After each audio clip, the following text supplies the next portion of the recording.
I can't hear you, Phil.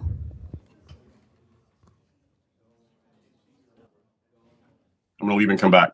Oh, I can hear you now. You do hear me? Yes. Okay, great. I turned up the volume. Thank you. No, no worries. And you can see me? Yes. Okay, I'm gonna go change shirts. Be right Okay. back. Mhm.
Phil, can you hear us?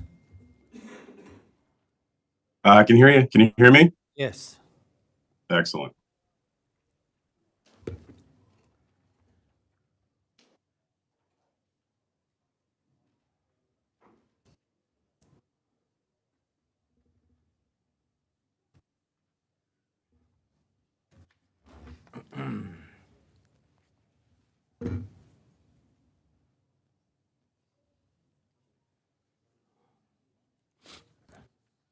Are we ready? Council members, if you would, please be sure and have your mics on when we're speaking this evening. At this time, the mayor will call to order the regular city council meeting for 6 p.m. Tuesday, September the 10th of 2024. City Council Chambers, 201 East Nash Street, Terrell, Texas. Have with us on the dais Donna Renee Anderson, District 2, Mayrani Velazquez, District 3, Stephanie Holmes Thomas, Mayor Pro Tem, District 4, and remote with us this evening is our District 5 Deputy Mayor Pro Tem, Phil Robinson.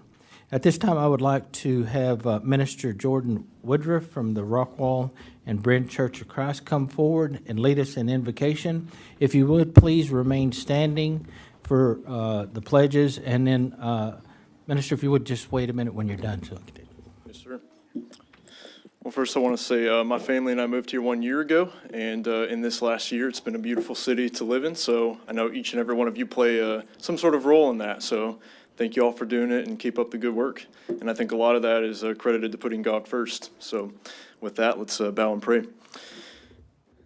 Almighty God in heaven, we recognize that you are Lord of our lives.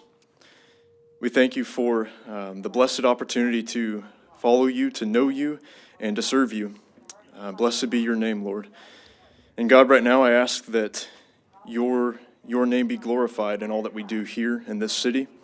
I pray that the authority that you have blessed and granted every individual here in this room and on this council, I pray that that authority is wielded for righteousness. I pray that more people come to know you through our words and our actions, and may the city be a shining example of a God-fearing city, and may that spread to the surrounding cities and counties and really to the whole world, Lord. We ask that you protect us, protect our first responders. I pray that you guard their hearts and their spirits from the evil one. And I pray that you protect each and every one of us from that evil, because we are at war in our spirits. But you are in control, and we submit to you and your lordship. I pray that you bless our evening and our week with holiness and godliness, and may you be glorified in all that we do. And may all of these things be answered according to your will, not our own. And it's in Jesus' good name we pray. Amen. Amen. Pledge allegiance to the flag of the United States of America and to the republic for which it stands, one nation, under God, indivisible, with liberty and justice for all. Honor the Texas flag. I pledge allegiance to thee, Texas, one state, under God, one and indivisible.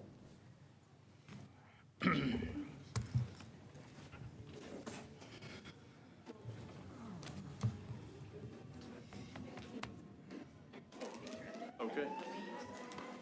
Minister, we want to say thank you on behalf of the mayor and the council being with us today. One of our biggest pushes in the city of Terrell is that we communicate well with our faith-based community, and we work together and whole. And you're right, if you put God first, everything else will fall into place. This time I'd like to give you one of my lapel pins.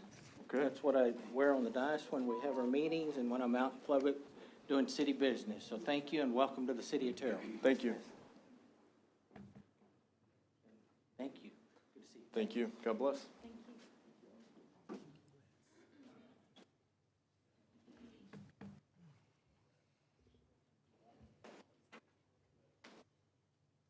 Okay.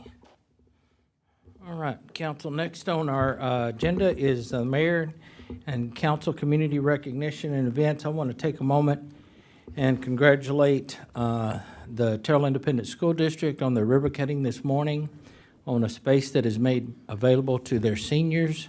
It's in on the East Campus, and they really did a fabulous job for the students and Terrell Independent School District. So congratulations on getting that space ready, and I know they're going to get good use out of it.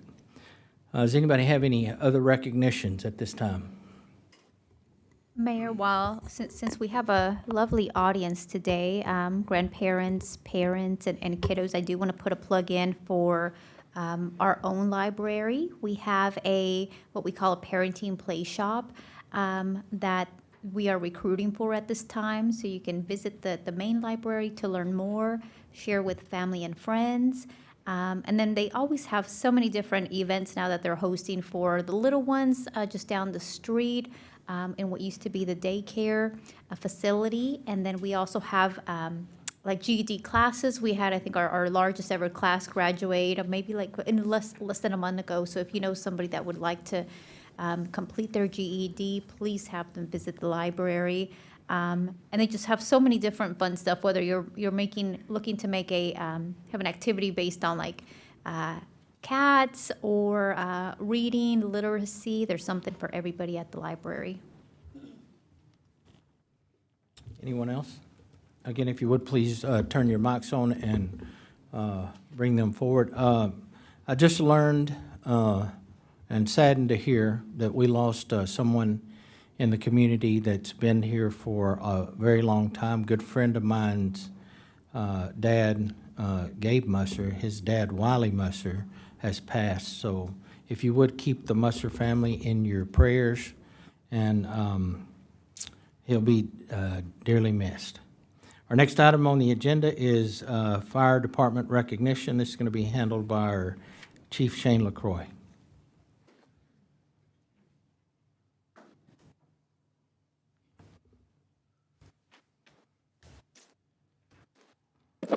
Mayor and Council, I'm going to bring forward our EMS manager who's going to kind of read off what the events were leading up to this. Good afternoon. On Monday, 19th, 2024, at 12:58, dispatch received a call for a patient possibly having a seizure. During the response of Engine 611, dispatch notified to them that CPR was being performed. The crew of Engine 611 arrived on scene and found Pastor James Lee II and Miss Belindra Robinson performing CPR on Miss Betty Cobb while she was lying on the floor in cardiac arrest. Our crew quickly took over care of Miss Cobb and continued CPR while ALS, or advanced life support, interventions were readied and applied. Miss Cobb was placed on the monitor to evaluate her cardiac condition, which paramedics identified to be a ventricular fibrillation, which is a non-perfusing heart rhythm that sometimes can occur during cardiac arrest. Based on this assessment, paramedics quickly defibrillated or shocked Miss Cobb to correct this lethal rhythm, while other procedures were also done, including ventilating the patient and starting an intraosseous, which means a needle into the bone, line for medication administration. Miss Cobb was moved from the ground to the stretcher, secured in place, and moved to the ambulance. The patient had a return of spontaneous circulation, or ROSC. The patient was transported by ground to Forney ER helipad, where CareFlight Air was waiting to receive the patient. While en route, the patient became responsive and could even say that her chest was hurting. She was flown to Baylor Dallas for possible cardiac complications and intervention, where she stayed in the hospital for 4 days and was released back home. On June 18th, Ms. Cobb received a triple bypass and stayed in the hospital for additional 2 weeks, with additional hospital reoccurrences and stays. Due to the quick actions and activation of 911 and performing cardiopulmonary resuscitation by Pastor James Lee II and Miss Belindra Robinson, and further actions of early defibrillation, continual CPR, and ventilation by Captain EMT Tommy Nichols, driver paramedic Chris Davis, who is unable to be with us this evening, and firefighter paramedic Stephen Sutherland, Miss Betty Cobb is able to continue life with minimal disruptions, remaining in the care of her loving friends and family. At this time, I'd like to ask Miss Cobb to come forward.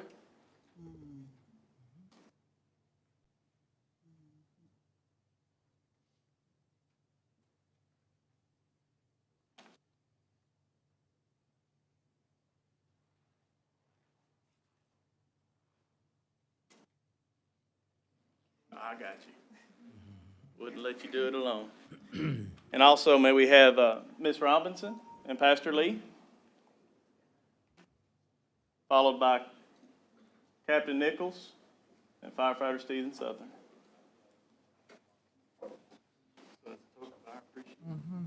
As they come forward and we get a photo, I want to thank the fire department, and as we've seen time and time again, they step up when called, but we also want to take a moment and thank those who began the life-saving of Miss Cobb and for their efforts in getting her in where the fire department could come in and do what they did. So, Ms. Cobb, would you like to say any words?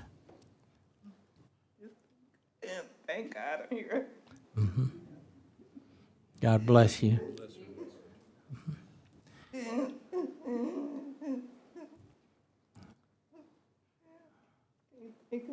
I thank you all, my past and sister Belinda. Thank God for y'all. God-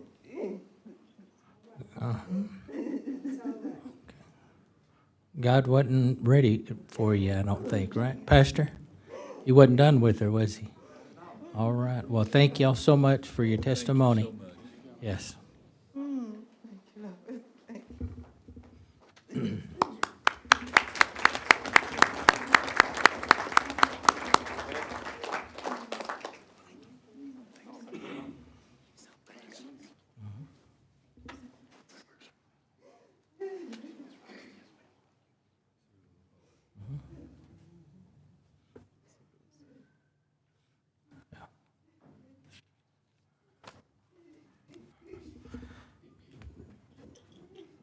So, did we want to break for a minute? Yeah. Let's take a 5-minute recess. Can I get Mayor. a motion? And, yes, Phil, did you want to say Real quick, something? I did just want to say to our fire department, I just want to commend you guys from the bottom of my heart. I know as someone who in my department leads a team of paramedics, I know that how rare it is to have one of these ROSC situations and to have a CPR come out in such a positive way where someone is actually walking out of the hospital and here to talk to you today. And I just commend you on your work because it's truly impressive.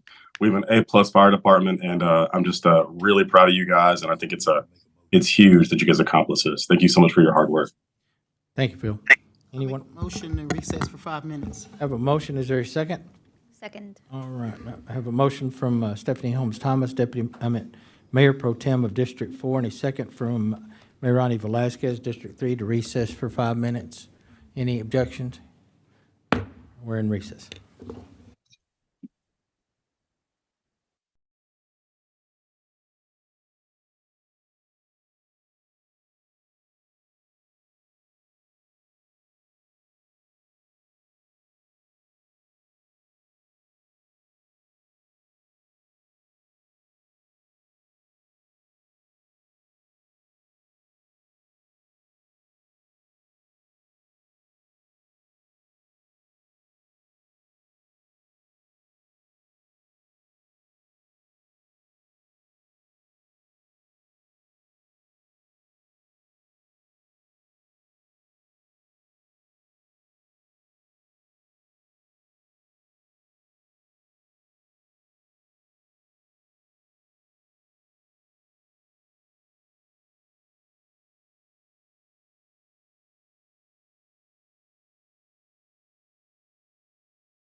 Well, I'm waiting on Phil. Oh, now can he? Hey, Phil, are you there? I'm here. All right. This time we'll reconvene into our regular meeting. Our next item on the agenda, discuss and consider the award for RFP 2024-DRCS-1, Disaster Recovery Consulting Services. This is going to be handled by our Emergency Management Coordinator, Dustin Connor. Good evening, Mayor, Council. We bring to you tonight another RFP for our blue sky stuff for our next disaster, if we ever go through another. This one is for the disaster recovery consultant. So this person is going to help us manage all of the paperwork for FEMA so that we're not using staff hours to do that. It's something that they specialize in. They know all the ins and outs and can help us get through that as expeditiously as possible. So two respondents, the Integrity Group and Roston Solutions. Integrity Group is who got the higher score, and they're ready to proceed. We will not be using them for what we're doing right now. We've talked to both of them about the possibility of it, but they really would prefer to be from the very beginning as a part of the process, and because of the amount of work that we've done, for the overall scope, it doesn't really financially benefit us. We're gonna spend more money than we're gonna be able to be reimbursed for it. So we're getting the support that we need for that FEMA reimbursement for this one, but this will be for the next one. So. Okay. Anybody have any questions for Dustin? This is a consider the award. If you so choose, we would need to authorize the city manager to enter into a contract with Disaster Recovery Consultant Services with Integrity I have a question. Group. Yes. Dustin, you said you don't want to use the man-hours required to do the paperwork that the federal government wants us to do? Is it a lot of paperwork? There's quite a bit of paperwork for the reimbursement process, and it's not that we don't want to do it, but because we have so many other things going on in the city, we would rather have a reimbursable contractor do that paperwork for us, so that Glenn's team and our team can focus on the things that are going to be going on in the city regardless of that disaster. And would it be less expensive to hire someone to do that? Or is this money going to happen, are we spending this money when they get the contract, only when the storm happens? We are, only when the storm happens. And then we're gonna get reimbursed? And then this is a Cat Z, that's something that the federal government trust calls the it for federal government administrative to do that. services. Most cities use a contractor like this because it is Cat Z eligible, which means it's a reimbursable expense. So, Okay, I just want us to get our money back. yeah, so this is a 100% reimbursable item. But you have to meet a threshold. It can only be a certain percent of the total reimbursement package. And that's the reason we've decided not to use them for this one, because the amount of damage that we have isn't high enough to cover what their cost is gonna be to manage that paperwork for us. And we've been with Debris Tech, which is our debris monitoring company, and then just some state contacts that we have. They feel pretty comfortable that because most of our reimbursement is debris related, they feel pretty comfortable that our reimbursement process is actually gonna be pretty easy for this one. Thank you. So they know the ins and outs with FEMA and the federal government.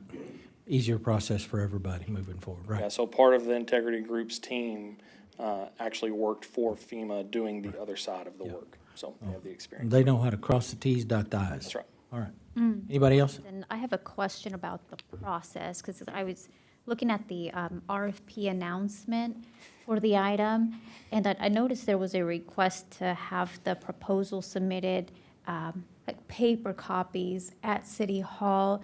Is that standard? I'm wondering if we widen the scope to have it like online submissions, would we have additional proposals be submitted? Is that a barrier, and how do we compare to other cities or even other proposal announcements across departments? I don't know that it's a barrier. There are obviously other ways that you can do submittals. We know some cities that only use an electronic submittal process. There are some advantages to that, but the way that we did it is a very common way. And one of the, I can't remember which of the two, they actually submitted their paper copy and then included a thumb drive, a USB drive that had an electronic version of it also. And I didn't see it so much as a barrier for this proposal because the, at least what one of the companies is like located out of state, right? They're located out of Florida. state and in Florida. So I didn't feel like it was a barrier for this proposal announcement specifically, but looking at, the online options for whether it's through your work or other departments in the future, and perhaps that's a conversation we're already having, or do open up online submittals. Yeah, so our department won't do RFPs very often, so this wasn't a whole lot of work for us because we don't do a lot of RFPs. I'm not sure about other city departments, but we, when we were looking at how we were going to write our RFP, we stole or we acquired information from other cities to make our job easier and to make sure that we got everything in the RFP that we needed. And some cities were online submittal only, some were paper only. There were different requirements, so we fell in line with what other cities were doing. Okay, I just want to make sure, especially for other departments, that we're not like closing the door on other proposals that may be a little bit more cost effective by not having that online process. And I hear what you're saying as far as like your department, and So that's a, just for example, when we did the debris removal and debris monitoring, we kind of scoured the internet for the debris removal companies across the country and the debris monitors across the country, same way with this. And then we sent emails to all of them saying, hey, this RFP is available for bid. So debris removal, I think we sent out 15-ish emails and we got 7 responses. So some people just aren't interested in bidding it because they don't want to travel this far because they're focused in the Northeast or whatever it is. There were a couple of companies that were that way, just weren't interested. I would just offer that citywide, sometimes this topic is handled by a speed issue and by a size of the procurement issue. So for example, if we're doing something off of a buy board or something like that, that's going to be a very online-only process. If we have a small-scale purchase that falls within our purchasing allowable by myself or by other staff members, then we'll often do that with electronic, communication back and forth. But for the larger ones, we have always done the paper version, and we've never been doing a submittal that was so fast that it would be unreasonable for a firm to be able to deliver or FedEx in or something like that. So there are some cities that will keep an RFP like what Dustin just did, only open for 5 days. And, if you don't have the mailing time and the RFP is open, period, if I've got an RFP open for 3 weeks, then there's adequate time there for somebody to get us a paper copy, so. well, I appreciate the proactiveness and reaching out to those contractors, those businesses. All right. Anyone else? Yes. May I ask is this coming out of the 2024 budget? This, just like the last 2 RFPs that we did, they'll be only when we activate them. So since So we're it's not gonna go activating this for- one, it'll basically cost us, if we don't use them at all in the 5 years that we can have them, then it will cost us nothing. Nothing. Yes, ma'am. So where do RFP, when we award the bid, is this under contract services? This would be something that you would see us spend either We budget some emergency management contingency money. They have consultant services in more than one department. So just depending on what type of an event the disaster was, we would tap one of those resources during the appropriate budget year if it were to happen. You know, unfortunately, what we're really talking about here is a disaster that would be somewhat worse than the one we had in May. And so in that case, we'll have adequate budgetability to, you know, tackle that at that time. So Okay. So we need to pray that no storm happens. we're a big fan of no disasters, but we prepare heartily, so. We like it. Okay. All right. Anyone else? Yes, ma'am. Everybody good? Again, this would need to authorize the city manager to enter into contract for disaster recovery consultant services. Is there a motion? Motion to authorize the city manager to enter into a contract for disaster recovery consultant services with the Integrity Group. I have a motion. Is there a second? Second? I have a motion from Phil Robinson, Deputy Mayor Pro Tem District 5, a second from Donna Renee Anderson, District 2, to approve the authorization for the city manager to enter into contract for discovery recovery consultant services with Integrity Group. Is there any further discussion? Hearing none, all those in favor let it be known by stating aye. Aye. Any opposed? Motion carries unanimous vote of those present. Our next item on the agenda is 4.2, discuss and consider 10-year capital plan. This will be handled by our downtown project manager, Raylan Smith. Good evening, Mayor, City Council. Goodness, we've seen this 10-year capital plan a couple of times. We had the discussion last week, and so this would be my request that y'all take action on the projects that we've submitted and the budget numbers that we have worked out for you. Again, this is a working document. You actually update this each year during your budget planning, so I'm here if you have any questions or to move forward. I do have a couple of questions for Lynn. And certainly, you're welcome to take the lead, or if additional staff has information, happy to also have additional staff participate. I was looking at the years in which we are anticipating doing the matching, matching grant for both the Kings Creek Park and then the new Crossroads Park. I'd love a reminder, a walkthrough of why we listed Crossroads Park first compared to, and then had Kings Creek listed, I believe in 1 to 2 years later. Is that because of where we're at in the engineering and design process for Kings Creek? Because that needs to happen first. Sort of one step at a time there. The Crossroads Park was a Texas Parks and Wildlife grant from, I think, about 2.5 years ago. We've been busy over the last couple of years collecting funding for that, and we believe that funding is lined up. And so if you see that on that slide, we actually, I think you may have a good catch here. So I would say that I'm sorry, go back one. So let me just communicate clearly. That $750 is money that we think we will be able to cash flow because we've had developer contributions and the grant. So the city cost share is being paid by one of the, or more than one of the contributions by developers out in the Crossroads area. So that $750 won't hit our debt profile. We're just listing it there for information.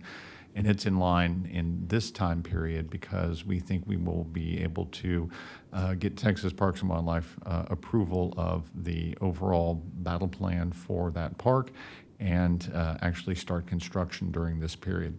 If I go forward one PowerPoint slide, just to be really clear about this, we think that we will be spending FY25 doing planning and design work associated with the Kings Creek Park.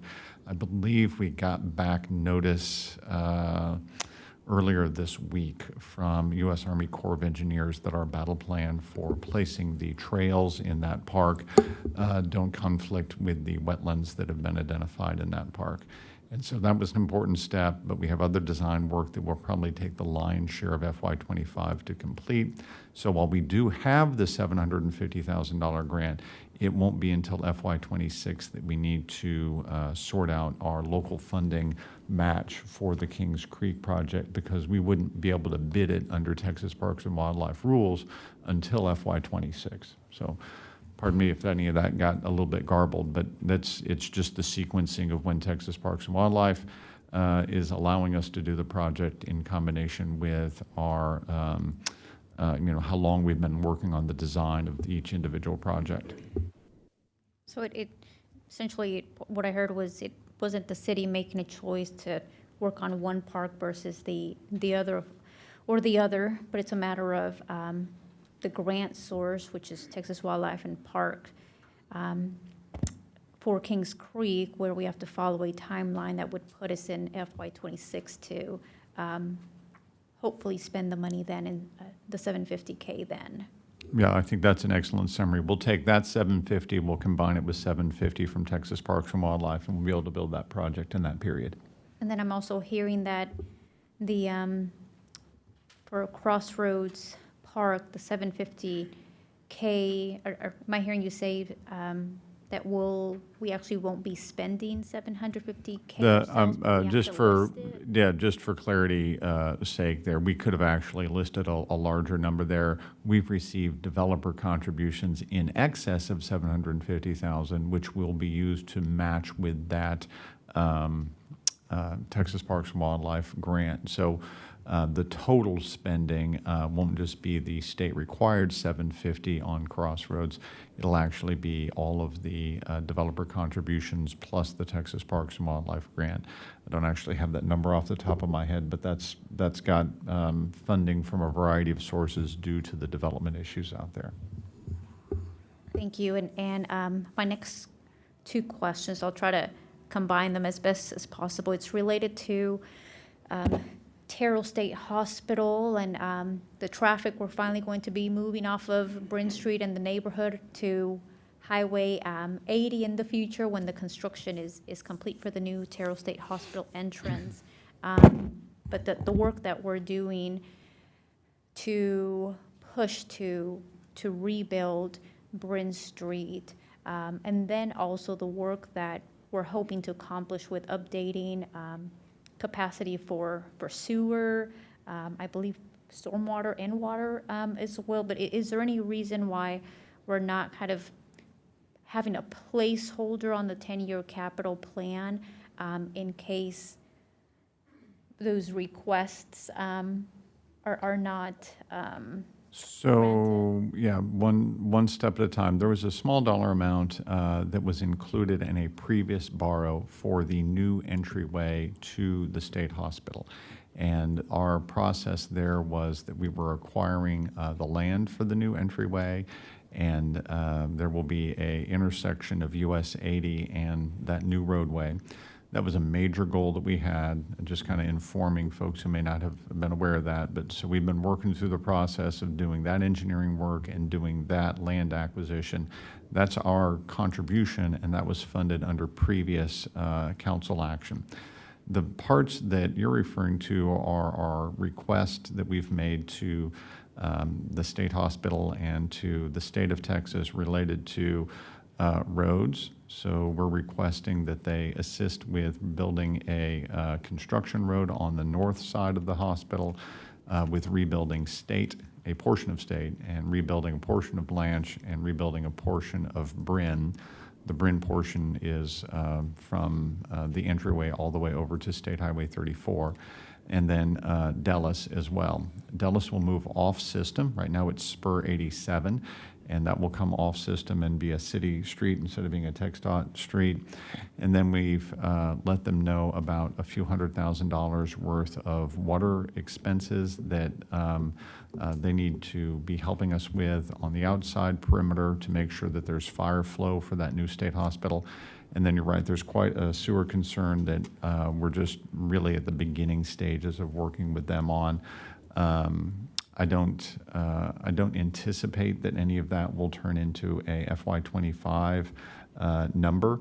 You're right that it may come back that we're requesting 100% funding on all of that, and it may perhaps come back that they say, oh, they want a percentage from us.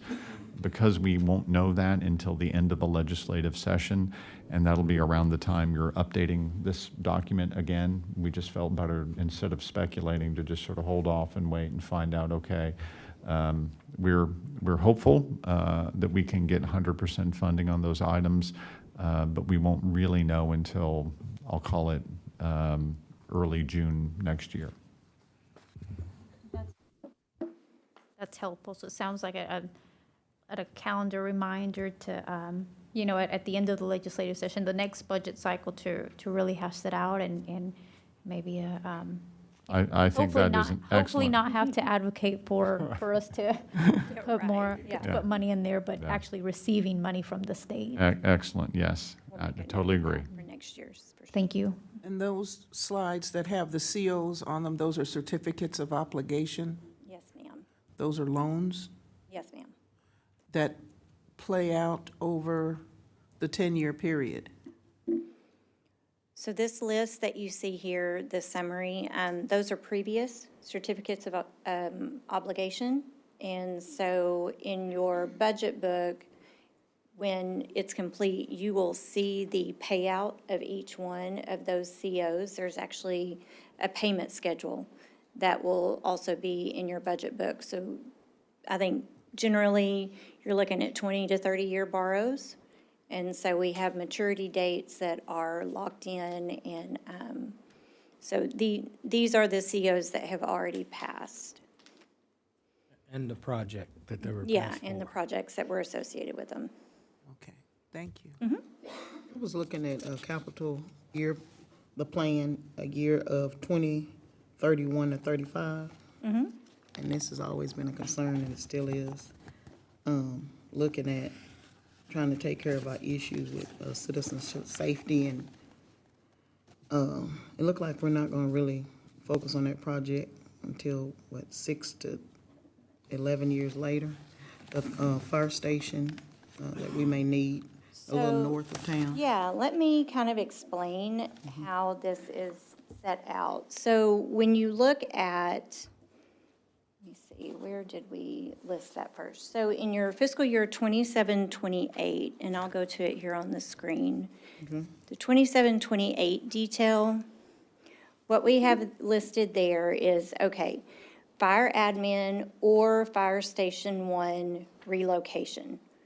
And so that's 16 million in 27-28 and 20 million in 28-29. So whichever one of those you choose not to do, then we would push it out to a further fiscal year. And so what we've done is over 2 years, we're allotting for what we're calling the Phase 1 site construction at the library, and then you would also be able to do fire admin or fire station 1 with the remaining construction costs being borrowed the following year. So we've divided that up. And so depending on the project that you chose, then that number would be repeated whenever you wanted to do the next step. I think it's important to note how what Raylan's presenting sort of interlocks with the way that we bring you studies and analysis and planning documents from time to time.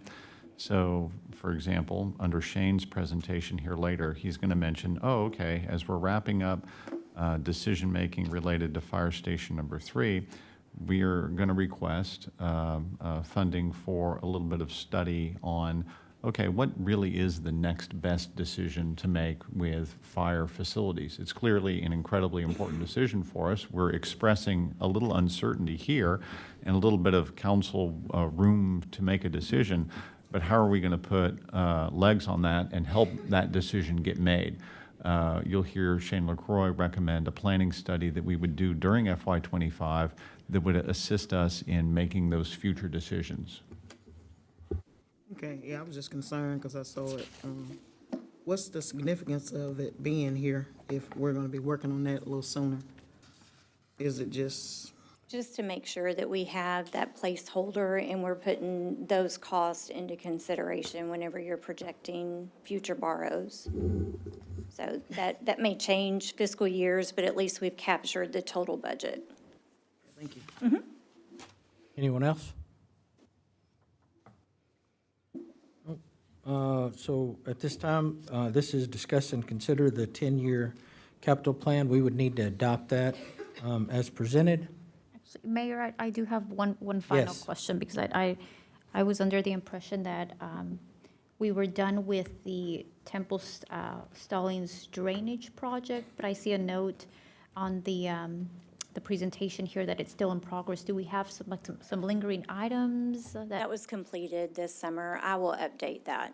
I just wanted to make sure. I was like, is there something I'm missing? We need to share with the community? You are right. I do need to go in and update that. We would have completed that by the time this is adopted. So that list we were working on back during the summer when we started this list. So That's okay. I just wanted I to will make sure mark that I and the completed. community Yes, weren't ma'am. missing anything. Thank you, Raylan. Yes, ma'am. All right. Anyone else? Is there a motion on 4.2? Motion to approve 4.2 as presented. Motion, is there a second? Second. We have a motion from Mayor Ronnie Velazquez, District 3, a second from Donna Renee Anderson, District 2, to approve the 10-year capital plan as presented. Is there any further discussion? Hearing none, all those in favor, let it be known by stating aye. Aye. Aye. Any opposed? Motion carries with unanimous vote of those present. Our next item on the agenda is 5.1, discuss Fire Station Number 3 overview. This is going to be handled by our Chief, Shane LaCroix. Mayor and council, appreciate the opportunity to come before y'all this evening, to talk about something that we're all excited about on the fire side. And that's hopefully, moving the ball closer to the finish line where Station 3 is concerned. Make sure I run these buttons right. So to start with, I'd like to give a little background. It's information most of y'all have heard probably several times, but we'll go over it again. But in 2017, the fire department went through an ISO evaluation, and this was right before I came on board. And they received a Class 2 certification, and a lot of that had to do with the city's excellent water system that they have. And then also, I believe we're using, one of the schedules that they use for that grading has changed somewhat to what we see now. So then in 2020, the fire department contracted with Peach Consultant and have them come out to help us with a master planning process for existing and future fire stations. Michael Peach has performed these station location studies for over 500 communities, and it's from cities the size of Houston to communities less than 1,000 in population. He was employed by ISO for almost 30 years and was a field representative and was also their technical reviewer for 10 years. He served on committees with ISO and developed a 1986 and 2003 ISO fire suppression rating schedule. He's also developed the grading point total, which establishes the ISO rating for over 2,000 communities as a ISO field representative. Has worked for more than 500 communities as an ISO consulting for well over 20 years. So he's older than I am, just a little bit. But one of those communities being the city of Terrell back in 2005, so we used him as a consultant then. And I know in where I retired from, we've used him twice. His extensive experience in ISO and fire station master planning is one we brought him on board to help us with our master planning for our fire station needs. I've asked him to be here today, and he's with us. And so if we have any questions that I can't answer, I have someone I can look to, and he can provide those for you. The master planning study was completed in January 2021, and the recommendations based on that study were provided to council then. I'd like to say that, the core principles that was used for the study included 1.5 mile response boundaries, which for ISO is equivalent to a 4-minute response engine company. Also a 2.5 mile response boundaries for a truck company. They use also 5 miles to a fire station in developing areas and accessibility to a credible training facility. So the recommendations were made with a goal of sustaining our ISO classification of 2. I think it's important to note that maintaining our ISO classification does more than just prevent the community's fire protection or fire insurance rates from going up. The important lies in what the classification symbolizes. And that's our ability to provide adequate fire protection to our community. The strategic placement of existing and future fire stations is a critical component of our emergency response and our ISO public protection classification. It's formed the basis for the recommendations presented in our station master planning. However, the recommendations that were identified in the study were not prioritized in a specific order, but rather listed as a need to be done as a whole to sustain the city's current classification.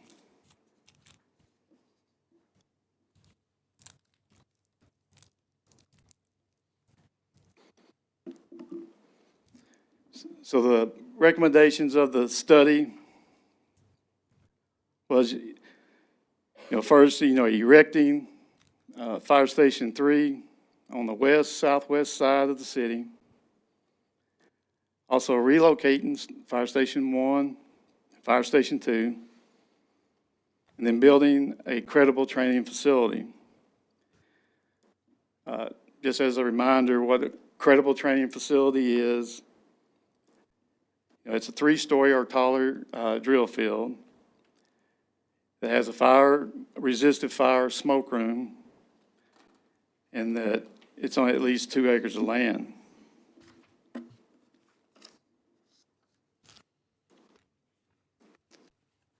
So here's a map that's, as you can see, the red polygon is that 4-minute response area at 1.5 miles for Station 1, and then the yellow is for that of Station 2. It's visually, it demonstrates that one of the major issues is the overlap that we have, which prevents each fire station from maximizing that 4-minute response. Also, in looking at this map, you can see that on that west side, you can see the construction that's went on and the buildup that's there that doesn't have any response mechanism in it.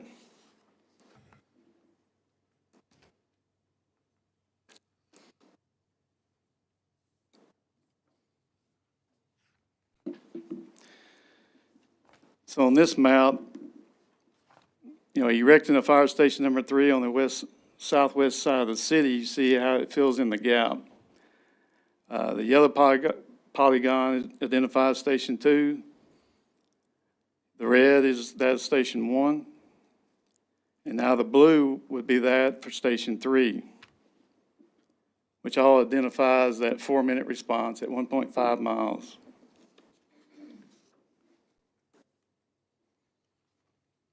So I thought it would be good if we also put in what our response areas would look like. So you can see the district for Station 1, district for Station 2, and then what would be the district for Station 3, and how it's closed down both Station 1's district and Station 2's district. You know, year to date, we've responded to a little over 5,000 calls for service. That's out of the 2 fire stations.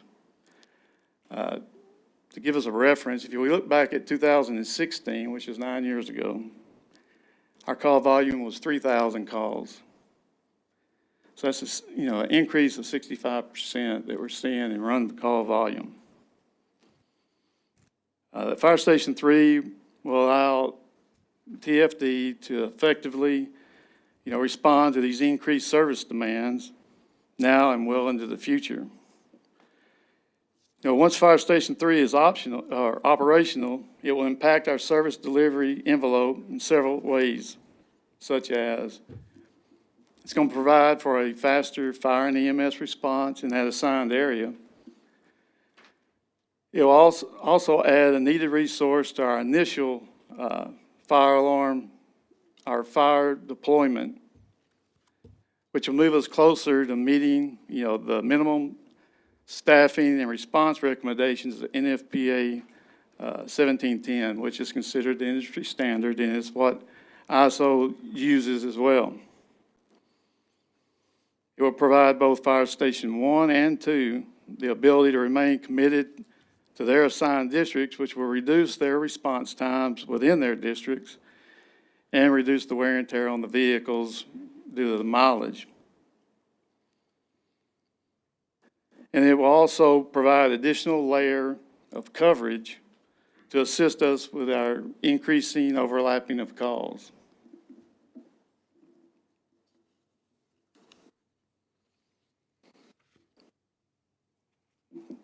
So at this point, I'd like to recognize the fact that we wouldn't be here if it wasn't for the support that council has shown over the many years. In 2022, and I think Marani may have been here then, so she can vouch to this. Council's received numerous presentations from me about the need for Station 3.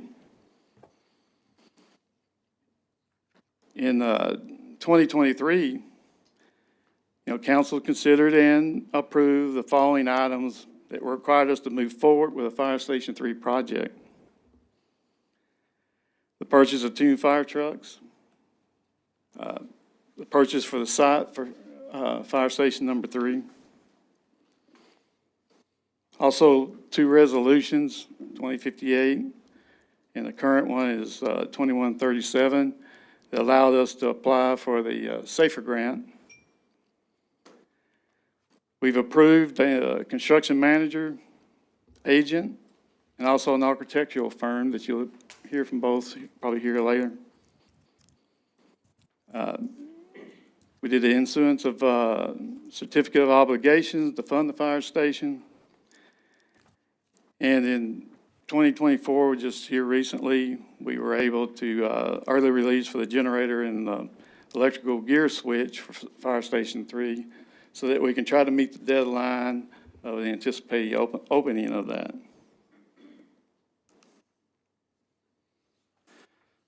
So what do we have left? So increasing,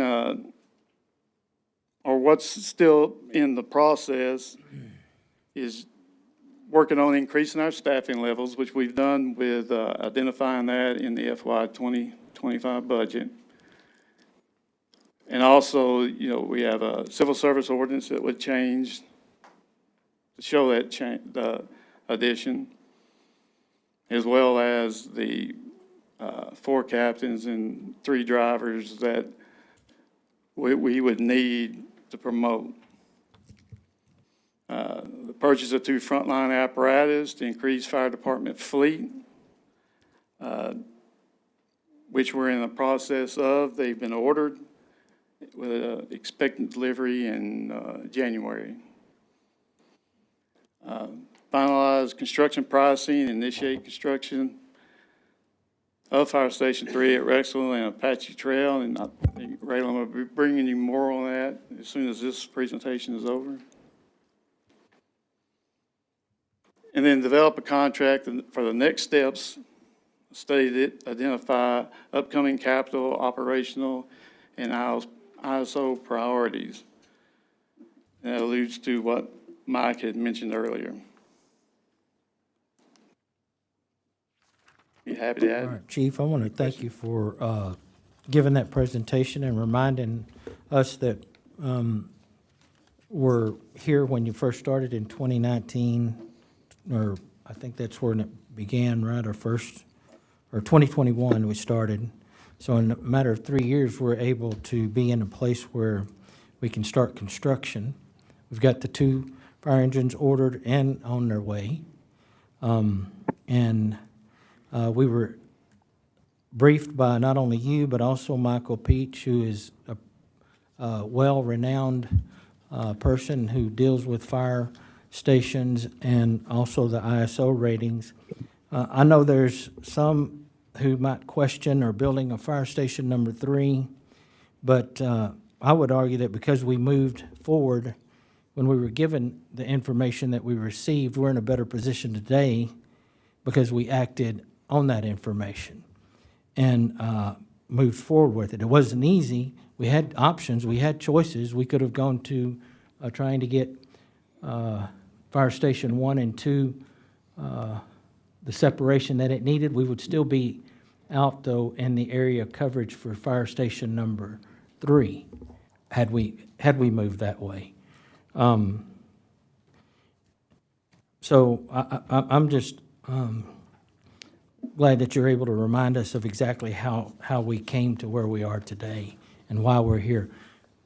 Again, when you have an opportunity to listen to experts in the field and they give you advice, then you act on that advice. But at this time, I'll open it up for questions for the chief. Chief, thank you so much for your presentation. I want to preface my remarks by saying I'm so excited and pleased that our firefighters are going to be, receiving a world-class facility from which to operate. I do have some questions. Based on the presentation, I'm actually very pleased that Mr. Peach is here with us today, as he's the ISO expert, the ISO guru, who can give us some answers to some of the lingering questions that a few of us have. So looking at some of the maps, the first map that shows the overlap, if you could bring that up, Don, if you don't mind. We've got the Fire Station 1 and Fire Station 2 overlap. And then we move to the second map, and then we're seeing Fire Station 1 and Fire Station 2 no longer overlapping. And we see Fire Station 3. So is this map intended to show after Station 1's been relocated and Station 3's been built? That's correct, right? Yes. Okay. Yes, that's correct. So my concern, there should be sort of an intermediate map in between these two maps, because we're still going to have an overlap after the construction of Fire Station 3 before Fire Station 1 is relocated. So my concern is, during that period when we're going to have the overlap there where Fire Station 1 stays where it is and Station 3 is built, we're still going to have a large area where there's a gap in service in our northwest area of town, above where Fire Station 3 is located, if you look on the map. And I have significant concerns that we're about to spend $13.5 million on a fire station, and that won't actually improve our chances of having a high ISO rating, because we're still going to have a big gap in our coverage. I would love to get Mr. Peach's perspective on whether or not that is a concern. If just building Fire Station 3, if after construction of Fire Station 3, if next year we're still going to have an ISO rating decrease, which, as we all know, will impact not only our service, but also, the homeowners insurance that our citizens pay. It's going to be an increase for them, which I think we all want to avoid. Will we still, after spending the $3.5 million on Fire Station 3, will we still have a gap in coverage that will likely result in an ISO rating drop? That's my question. Councilman, the answer to that question is ISO bases the need for additional fire stations on built-upon area. Not, I could go through the technical part of it if you wanted me to, or I could send it back to the chief and he could forward it to you. But it looks like to me at that map, that northwest area is not very heavily developed. And they base it on something, on hydranted road miles, even though hydranted is not a word. That's how they base fire stations. They approximate hydranted road miles with built-upon area. And you can see where Station 3 is heavily developed from this, I guess, Google Map shot. Doesn't seem like it is to the northwest. Now, when I wrote this report in 2021, I don't think there was really anything out there. So again, this is a 2021 report. But what you want to try to do is you want to try to reduce as much of the deficient area in the standard, they call these polygons you're looking at a standard response district, and you want to reduce that as much as possible. No city that I know of, the one that you represent, which I've done Houston 3 or 4 times, San Antonio, just got through doing them 2 weeks ago. Everybody's got deficient area. No one can meet this 1.5 mile standard unless you're maybe a city like Hyco, a population 500, 600, where you only got about 1.5 miles to cover. So what you try to do is you try to do the best you can with the resources you have. If we had an infinite amount of money, well, you're exactly right. And I think my report talks about future annexations with 4 more additional fire stations. As I won't be around at 78 to see them, but some of the younger people here will. So the answer to your question is, I think we would be fine, even with that little overlap, sustaining an ISO rating of 2, because Fire Station 3 is going to take away a lot of the deficient area. Did that answer your question? That it does, but it leads me to a follow-up question. So if we look at that, I know this study was done in 2021. If we look at that northwestern area of town, this is probably a question for Mike. How much do you feel that area has changed with regard to development, and how much do we feel it's going to continue to change before we're able to get Fire Station 1 moved? My comment is I feel it's urgent. The reason that we recommended and have included in your FY25 budget enough money to do a study to figure out the answer to that question is that I think it's urgent. I think we really need to move forward fairly quickly on this. My general theory would be if you're going to spend $13, $14 million building a brand new Fire Station 3, you've made a major capital improvement. Once you've made a major capital improvement and you've experienced growth, annexations, new house building, new apartment complexes being built, all of the stuff that we know that's going on right now, that is the exact right time to not just be building the new building, but also doing the study to say, okay, what's next? I think that you have a pending set of decisions about 3 very, very important new pieces of infrastructure that are related to fire. And I think that we ought to be getting fire professionals' advice about how to stage them, where to put them, what phasing to use, all of the questions that are inherently part of that. I think those 3 major pieces of new infrastructure are a relocated Fire Station number 1, a fire training facility, and a fire station, and a new fire station to provide a 4th fire station in this city. Now, I don't want to say what order they should come in right now, and I don't want to say where they should be right now. I think that we should be asking our experts to spend calendar year 25 taking a look at all of those important questions. We've provided that funding available in the budget, and I think that as we're building Station 3, we can sit back and try to answer some additional questions. I think that's a very important priority for the city. So just want to kind of reiterate my question, Mike. That area in the northwest part of the city, how much has that changed since 2021? Is there a significantly larger amount of development in that area? I would say that there's been some, but not a ton. I think that there's a lot more when you start looking at I wouldn't even call it northwest or northeast. I'd just call it flat out middle of the city next to the high school. I think there's been a very large number of homes built there since the study was done. So if anything, we're packing more people into the Station 1 sort of core response area. We've definitely added a lot of population in the Fire Station number 3 area.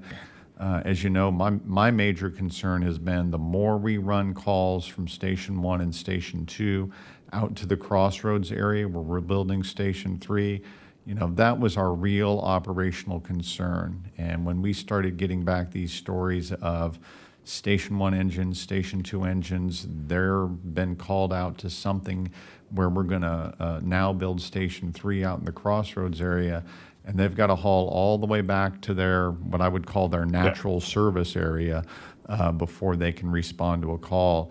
That was one of the driving factors. But anyway, to get back to answering your specific question, Yes. I can tell you that in the last 60 days, I've probably met with developers who would like to build over 3,000 new houses in the area you're talking about.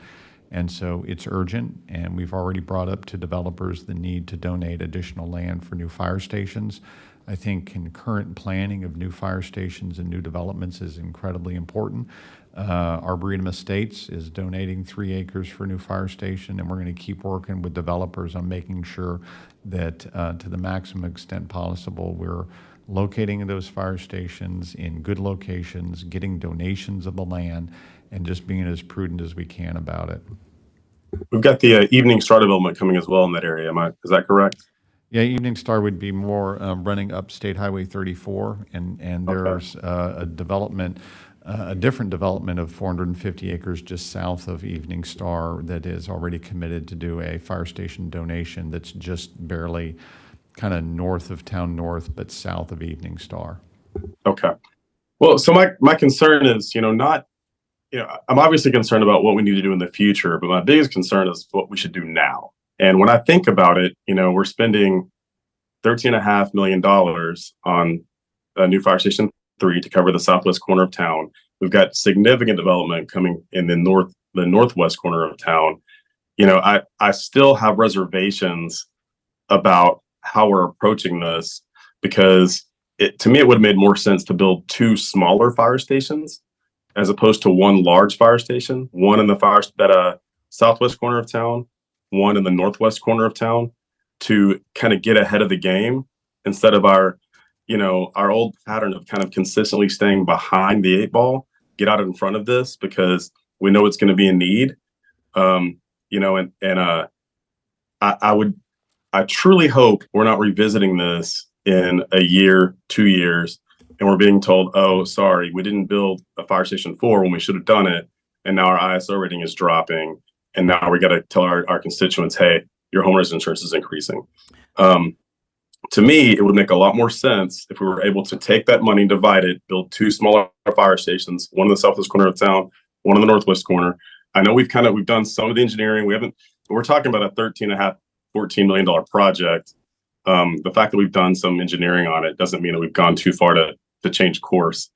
I'm wondering that both from Chief and Mr. Peach, what your perspective would be with regard to the potential of building 2 smaller fire stations, that are a little less costly in the southwest and northwest corners of town, as opposed to the large, expensive fire station in the southwest corner of town. Wait, before you answer though, are we overbuilding? Answer that first. Are we just building to need?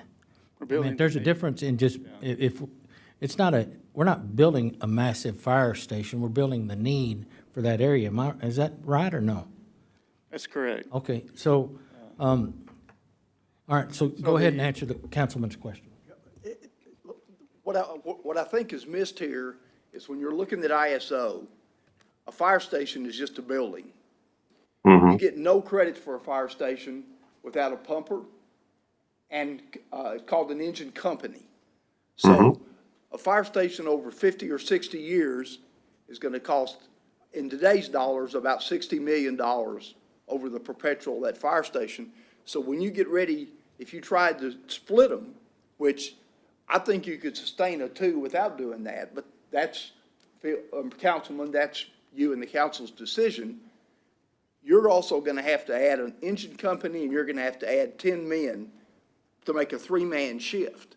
And 10 men is somewhere between $700,000 and $1 million a year. And that's going to continue. It's not like buying an engine. It's not like buying a fire station. Once you buy it, you've got to maintain them, but you don't buy another one each year. And so I don't, you'd have to look within the city's budget. You know, I would. Yeah, Go ahead, one of Chief. the other concerns that I would have with the two smaller stations is that's what we're dealing with right now, trying to replace, because they were built based on the need now, not the need in the future. So when we're looking at a three-base station, we're looking at future needs. To build a one-base station, it's not going to, you're right, I would probably be coming back in 3 or 4 years saying we need to add on to this station so that we can accommodate either another truck, another engine, or even an ambulance at that point. So the issue being on this, I think with looking at your ISO, where you're going to get the most far, it's a Station 3 for one simple fact, is we're adding the engine company with the staff. And that does a lot for ISO, getting us to those numbers. Whereas just moving Station 1 and Station 2, although I agree it needs to happen, there's no additional benefit coming in on that as far as the additional manpower. When we were looking at this, like I said, none of those recommendations were in any specific order. But I kind of look at it this way, and this is why I decided that Station 3 is the best way to go, is what are the options that we're looking at, the recommendations we're looking at, has an effect on the public the most. That's a Station 3 with another engine company, because that's going to help them. If any fire within the city, we're going to be able to be closer to meeting, getting those 3 engines on scene, where now we're having to wait on one coming in from, Forney or whatever. It's going to be a quicker response.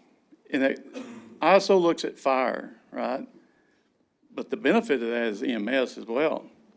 So getting a station out here with additional personnel that are running ALS units means we can get additional medical help to anybody in this area faster than what we could before. Chief, Yes, can ma'am. you, for the benefit of myself and anyone else who may or may not know, can you please remind me what ISO stands for? Insurance Services Office. There we go. And you used another acronym just now, M and something? I think he said ALS and BLS. EMS. ALS and Oh, yeah, BLS. that's. Oh. I'm sorry, Okay. ALS, Advanced Life Support, Okay. If you want a BLS. quick explanation of it, I can do that for Insurance Services Office. They've been around since 1906. They started as the National Bureau of Fire Underwriters, and they're supported by the insurance industry. Like when ISO comes in, that's paid for by the insurance company. Okay. And they use this to set their insurance rates. And in Texas, they did a file and use. Some people have disagreed with this, but it's the way it is. Every insurance company, State Farm totally uses ISO. They call it a subzone rating, but it is the ISO. They pay 3 times the assessment to ISO of any other insurance company in America. They did a file and use in '06 because there were so many people that said, my insurance company doesn't use it, mine doesn't use it. They all use it to set their underwriting rates. And we're the only Texas that the Texas Department of Insurance oversees ISO. And they, in the past, used to publish these ratings and how much you would save with each of them. But ISO filed a lawsuit against them to say you can't use it. And I thought that would be subject to the Open Records Act, but apparently, because they're sending it to the state, the Texas Department of Insurance. But the state's attorney ruled that there are some things that are not subject to the Open Records Act, even though it was submitted to the state. Okay. So, Chief or Mr. Peach, let's just say we decided to scrap this and start all over and move Station 1 and 2. If we started today, we would still need to do the engineering, we would still need to do the land purchase, we would still need to do a lot of things, which would put, at the earliest, this took 3 years. Would it be any sooner than that, do you think? So in 3 years, when we did another study, guess what? We've grown. Populations is moving so quickly. I don't know that that's really what we want to be in that You know, position. one of the processes of the master planning was to identify areas, and then we start watching these areas. If y'all recall, I used to say when they become 50% as populated as the areas that have a station in it, that's our cue that we need to start looking at building a fire station. There's a lot of projected growth out on that northwest side, right? But it hadn't started yet. In the crossroads, it's already there. So we're kind of behind the curve on this, so we're trying to get caught up. Once we kind of get caught up with it, then we need to really keep our ear to the rail on that construction that's going on. I know we have a lot projected out in those areas, but when they start really growing, when they start doing the infrastructure, the concrete roads, the streets, and things like that, that's when we need to start talking about, looking at a station in that area. So right now, we're looking at this station in Area 3, and it's going to take a couple of years to build. A year To build.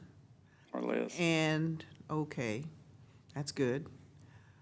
And if we grow in the northwest area, you are positing that you may be coming back for another firehouse?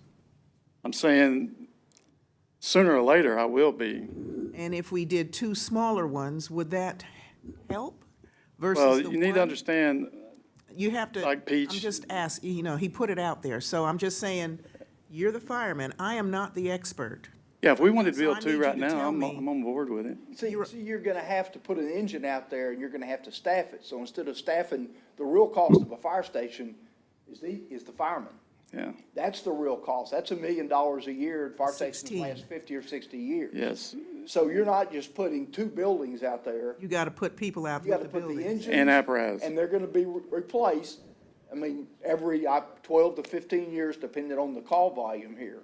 So So- it's not just the building, it's the men. Right. That's gonna cost 10 or 12 times as much as the actual So building. we would be asking for 31 personnel instead of 16. Instead of 16. Yes, ma'am. Yeah. And another engine. All right, thank y'all for your presentation, but I do have some questions. This is my district. I've always been concerned about this when I saw that overlapping map and knowing that I live in this district as well, and I'm worried about my citizens, so. What's the highest ISO rating we could have? What do you mean? What's the highest? What number? Well, you're tier? the best. Well, The best, yes. 1. The best is a 1. Okay, There's not a big insurance savings from a 2 to a 1. A 1, which would be important to the city of Terrell, it's an economic development tool. When I retired from ISO, there were 2 Class 1s in 2002. Now there's 78. 6 I didn't have anything to do with, but I did the other one. And all of the people like Frisco and Plano and stuff, at one time, there were 2,000 people living in Frisco when I first went out there as the ISO guy. It's all about economic development because Mr. Muhlenbeck, when he was Plano city manager, he made the statement that that's the 3rd thing companies out of state and out of country ask for, is your insurance number. They don't call it an ISO rating. And the first thing is tax abatements, of course, and the second thing is quality of life, and the third thing is what's your insurance number. And they look at it as a comprehensive overview of the city living in, which it really isn't. But like he said, if that's the way they're gonna look at it and I'm a 1, I'm not gonna correct them. But I wanted to make one statement that I've tried to have just a second, is when you put the fire stations like this, your base of fire stations is perfect. A fire station that you don't need is gonna cost you $60 million over 50 years. In other words, if you don't do that, and you end up with a fire station that you really don't get any benefit from, that's what it's gonna cost the city. So it's really important, and I've done this in so many cities your size, it's really, really important to get the base of fire stations in the right place. And my report did prioritize them. It said do number 3 and then relocate 1s and 2s so that when you'll have that as your base going into the future and you won't be wasting $50 or $60 million in today's money over the life of those fire stations. I'm also concerned about this. How confident are you with the data from 4 years ago, 3.5 years ago? Are you still confident that Yes, that data? yes. I'm sorry, my worst habit as an adult. That's okay, is go interrupting ahead. You can answer. people. And my mother used to get mad at me, and now my wife does. And my wife, and anyway. So I'm confident this shows the correct base of fire stations. And with those two, with the overlap that Shane showed in that other one with 1s and 2s, that's a big, big overlap. Like he said, that's a waste of resources. So when you set this up, and then like Councilman talked about the next fire stations, if you look at my report, I recommended 4 future fire stations in the distant future. And that's part of, I've done a master plan for Waco going out 20 years, McAllen 50, I can go on and on. But this is where you start, with a base of fire stations that the polygons meet each other, or they could be slightly apart. Like you can look at from 3s to 2s, there is a little triangle there, but that's not enough to make any difference as you relate to ISO rating. And is that our only option, is to relocate both stations? That just seems costly to me. I thought we might could move one, but you're saying we need to relocate both of the 2 we have. Well, There's a little bit more to that. This is a great conversation. It really is. I'm a planner by heart, so I love this conversation. My statement is, I think it's so important that we're funding an entire study on this exact question during calendar year 25. Because my recommendation for you and my goal for you is, while we're building Station 3, take a deep breath, ask our expert team that's standing in front of you to reevaluate where we stand with ISO, look at operations, look at station locations. I think it's a valid question to say, wait a minute, what if we leave Station 2 where it is and we just move Fire Station 1 slightly north? This is a map showing, one version of it. Well, before we invest in a relocated Fire Station number 1, let's really beat that idea up a lot. Let's really study it, and let's really make sure we're very happy with it, given new growth. Because we all know growth's changed. We all know it's different than it was. We all know that, okay, now that we don't just have a theoretical location for Fire Station 3, we have an exact address and we know exactly where we're building it. I think we can ask our experts in front of us to take the new demographics, new building permits, new people where they're moving into, new traffic studies, and I think they can take that new Fire Station number 3, and I think that by the time they get, I don't want to say exactly how long, but give them some time to do the analysis. I think while we're building Station 3, they can come back and give you some pretty smart recommendations about what to put next in our capital planning. And so I think it's a really important conversation. It's just the next conversation.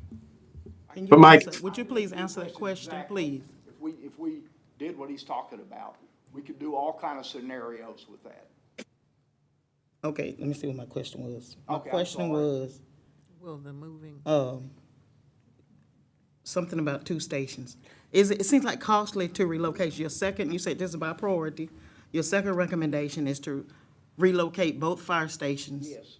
Is that We could really? revisit that, like Mike, city manager said, we could revisit that in another study. Okay. In other words, as council and mayor and city manager, you could say, this is what I want the fire chief to take a look at. But you're the expert. I want you to tell me, does that make sense to revisit that? Or Yes. does it make sense to just relocate both with the money Well, that it costs to if we build? had infinite amount of money, I'd say relocate both of them. And the most important thing is building Fire Station 3. There's no question about that in the ISO. I think we could sustain the ISO 2 with that. We'll see how the ISO shakes out. To me, I just don't think, based on the the way ISO reweighted some of their items, without Fire Station 3, you're going to be able to keep a rating of 2. But the guy was here, Robert Herrera, and did the survey, and probably in December or so, you'll get the results back. Okay, so we've just had that done, and we'll Yes, get the ma'am. results in December. So we'll know if we kept the 2 If or we not. kept the 2 or not. Okay, what kind of things, specific things, are we looking for when we're looking at this ISO rating? Because I'm trying to make sure I can understand this, and I know we're putting all of the good eggs in the right basket. So what kind of things really maximize that score? The ISO That rating. rating looks at fire service communications, they look at dispatch, they look at the water. The percentages are a little different because there's 106.5 points in Texas, but 10% is communications, 50% is fire, 40% is water, and 5% is, with the additional 5% is the fire marshal's office. They call it community risk reduction. Your water system is top shelf. So water is not even open for discussion because it's in class 1 percentile. Your communications, if the farms were completed correctly, they would be in the class 1 percentile. And if we had updated codes, and I haven't done a study about the fire marshal's office as part of this, I think that would be top shelf if you guys kept the code within 5 years of the most recent edition of the IFC.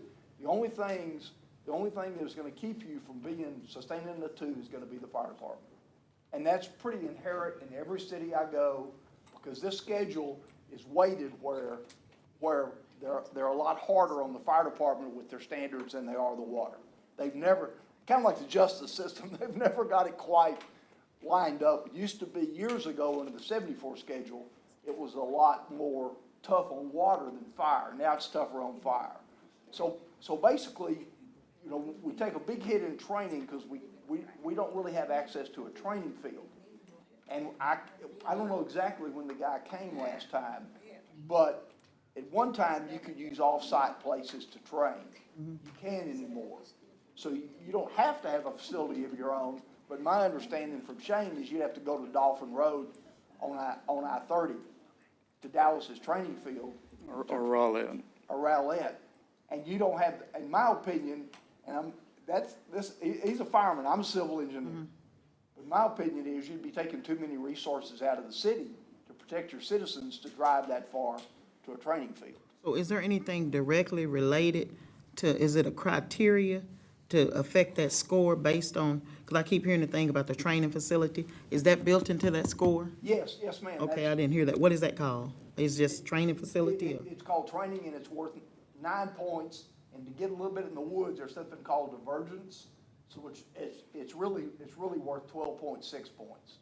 Okay. It's using the training facility and doing the company training in the different, there's 8 items in training, really only, there's 4 of them that are really important. I won't get too deep into this. Okay, I know that's y'all fine. don't want an I just want to understand it, because my questions are very important. I'm worried about my district here on this top part, because it's very concentrated. We're doing some building, there has been a lot of change and movement in that area.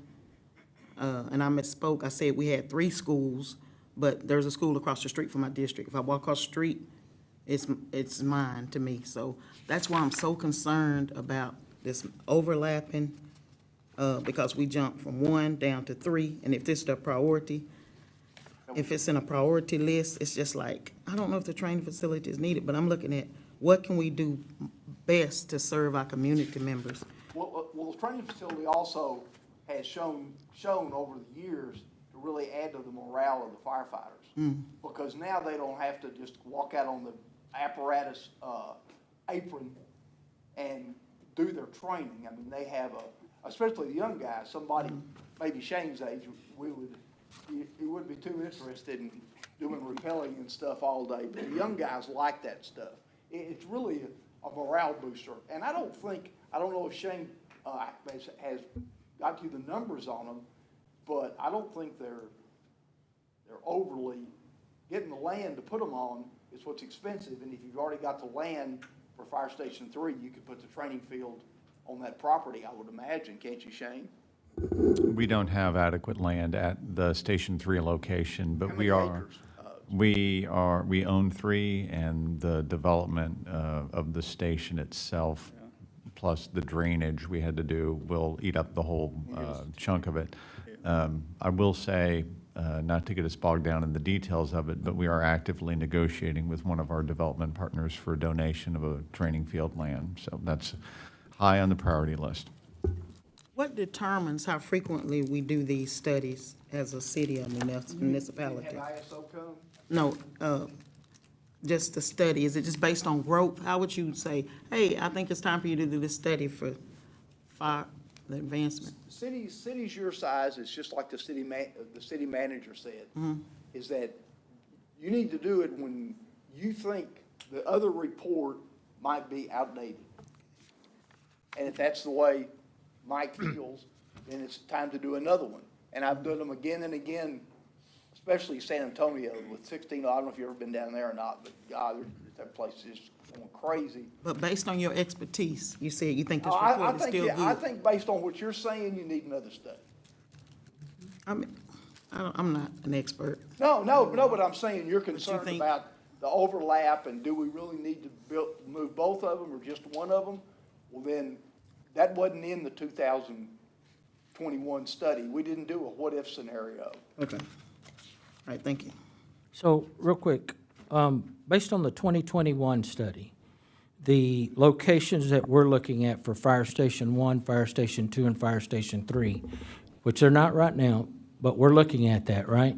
That's the perfect location, right? How many communities have their fire stations perfectly located, where there's no where there's no A lot overlap? of them that are your size, because they get their base of fire stations, Mayor, like I talked about. They get them in the right place for the future growth. Right. But now in As the they larger develop. cities, they never are. Right. Like for the councilman, the Dallas firemen, in Dallas, they have, Right. there's a lot of, in Houston, they have 5 stations right on top of each other downtown. But politically, they can't do anything with them. So the other concern, and it's valid from Mayor Pro Tem, is response time for her district. I think that's really what she's getting down to. Are we putting District 4 in any worse condition by building Fire Station 3 than we would in separating 1 and 2? No, we're putting them in a better position, and let's go to that.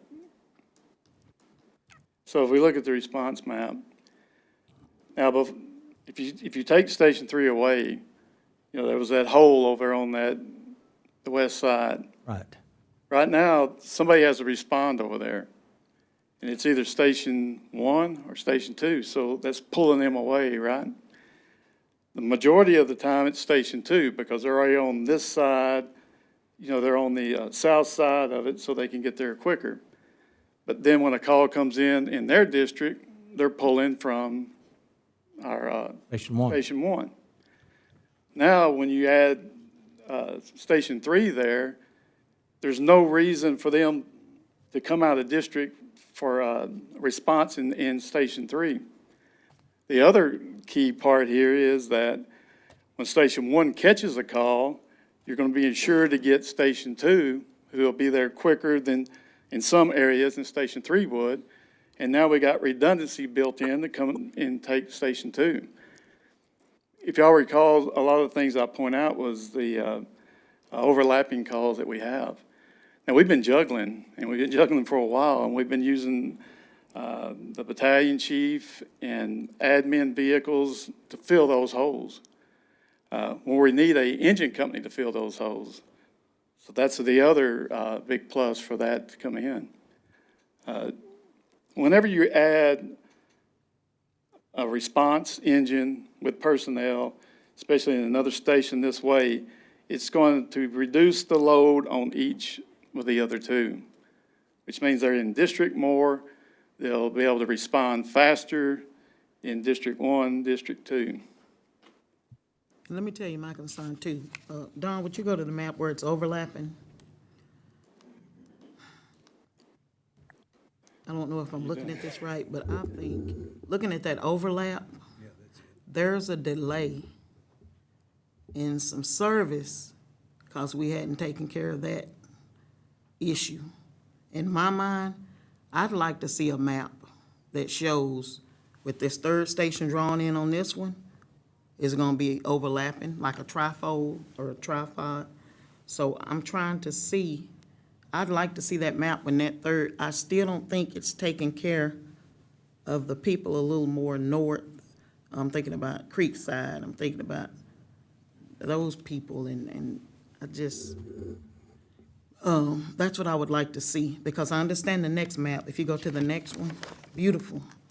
To me, this is, beautiful because I don't see that overlapping. Has there been adjustments made to these, diagrams, the yellow and the red, with the movement of the, fire stations? Does that represent that? Yes, that represents the Yeah. movement. I'd like to see what the new Fire Station 3 would do. I'd like to see it on the previous slide. Let me ask a question, if I That can, would Mayor Pro help me. Tem. Leave that one right there. So Fire Station 1, is it responding to, once Fire Station 3 is built out there, will Fire Station 1 respond to all the area in that red? Yes, that's their area. All right.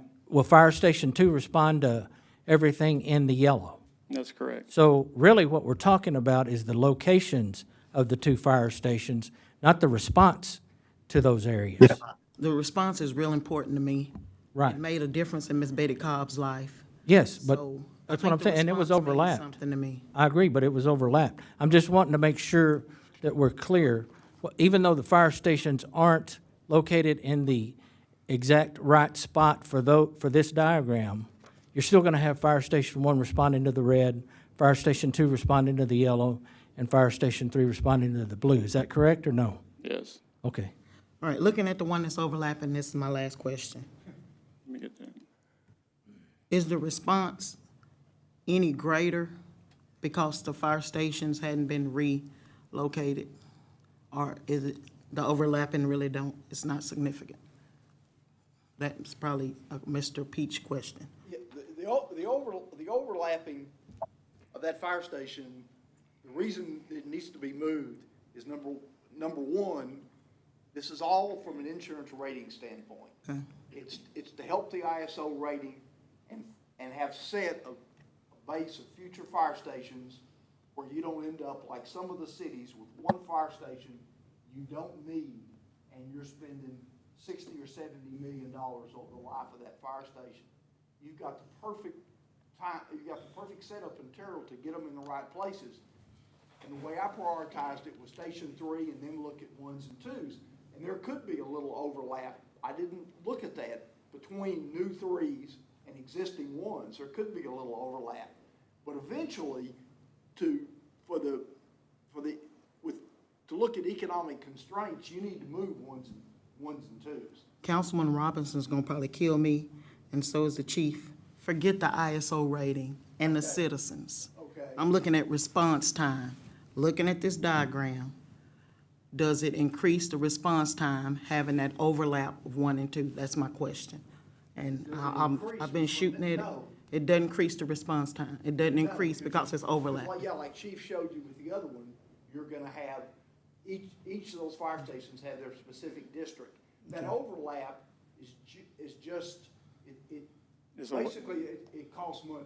This is in my mind. If this first fire station was out further, I think the response time would be better if we're a little more north. Maybe that's just a figment and you could in do my that. mind. That's kind of what the city manager. I'm thinking about safety. Forget the ISO rating. I'm thinking about response time. If you came back and did a study, I would certainly want all y'all's input that has your district, and we could do all kind of scenarios with where you think, and then I would tell you, whether I thought it was good or bad, and everything we're talking about is you guys' decision. It's just Chief and I are just. I'm just making trying to sure bring you information. I understand the overlapping. It looks some way to me, but that might not be really exact.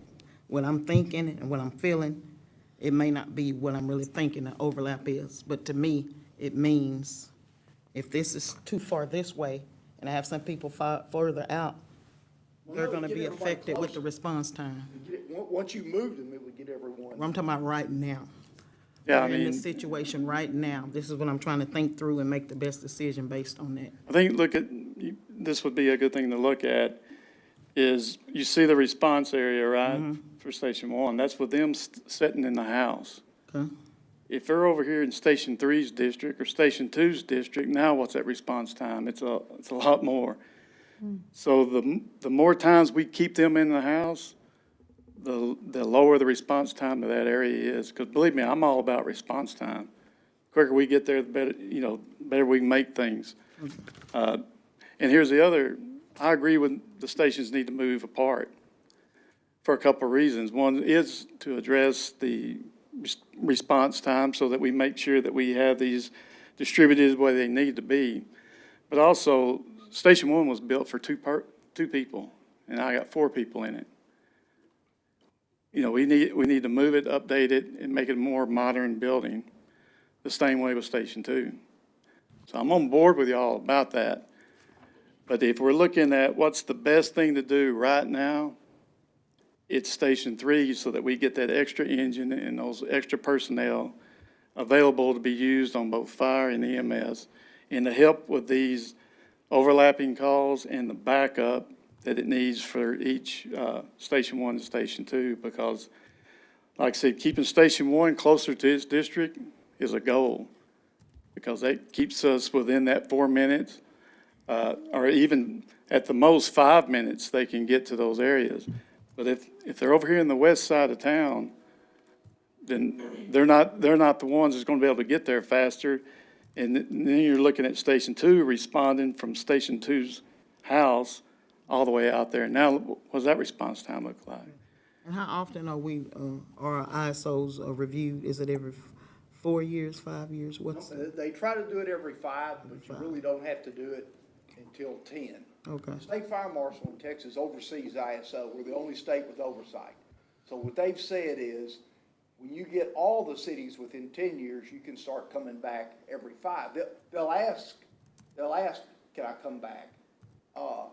But you can say, no, we need to wait a little. No problem. Good. Gives us time to. Mr. Is it Peach? Yes. Peach and Chief, I appreciate the presentation and the back and forth between my fellow council members and all the questions being answered.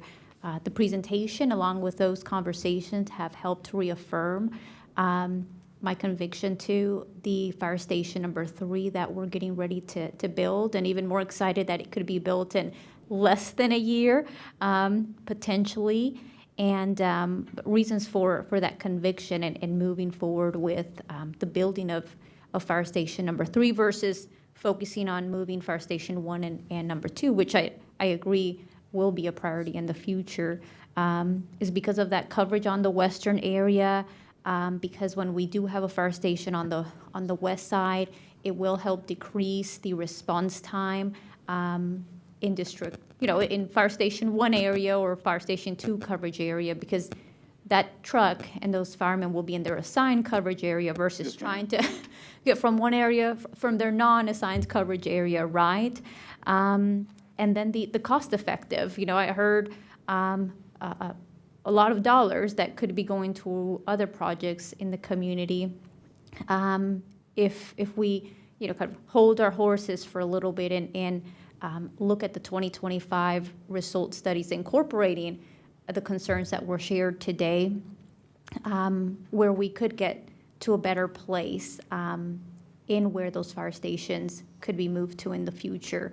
And then lastly, I kind of said it already, we're, by putting fire station number 3, from what I heard each of you say, was that it will get us towards that perfect coverage area that I'm sure all cities and community members want to be able to have, but understanding that it's not always perfect, and we're one step closer.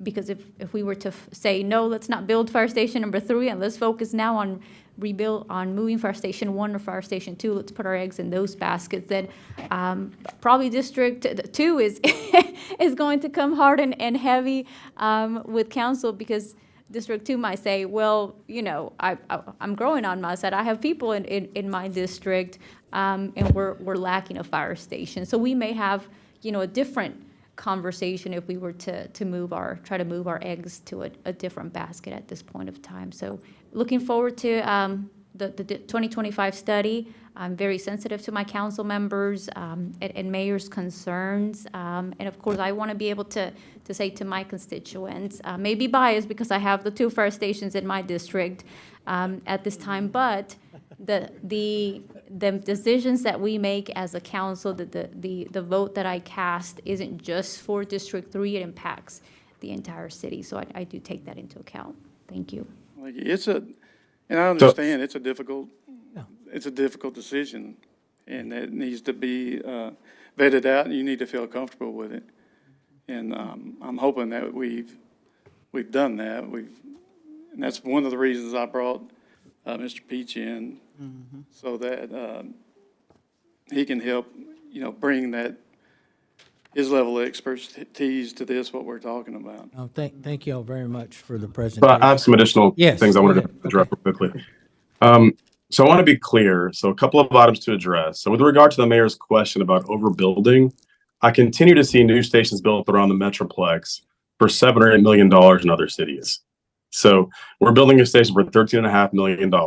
I'm continuing to see stations built for $7 or $8 million. In Dallas, we built a really nice new station in 2023 using the exact same contractor that we're using for this station for $6.5 million. It was complete with a full state-of-the-art decon facility.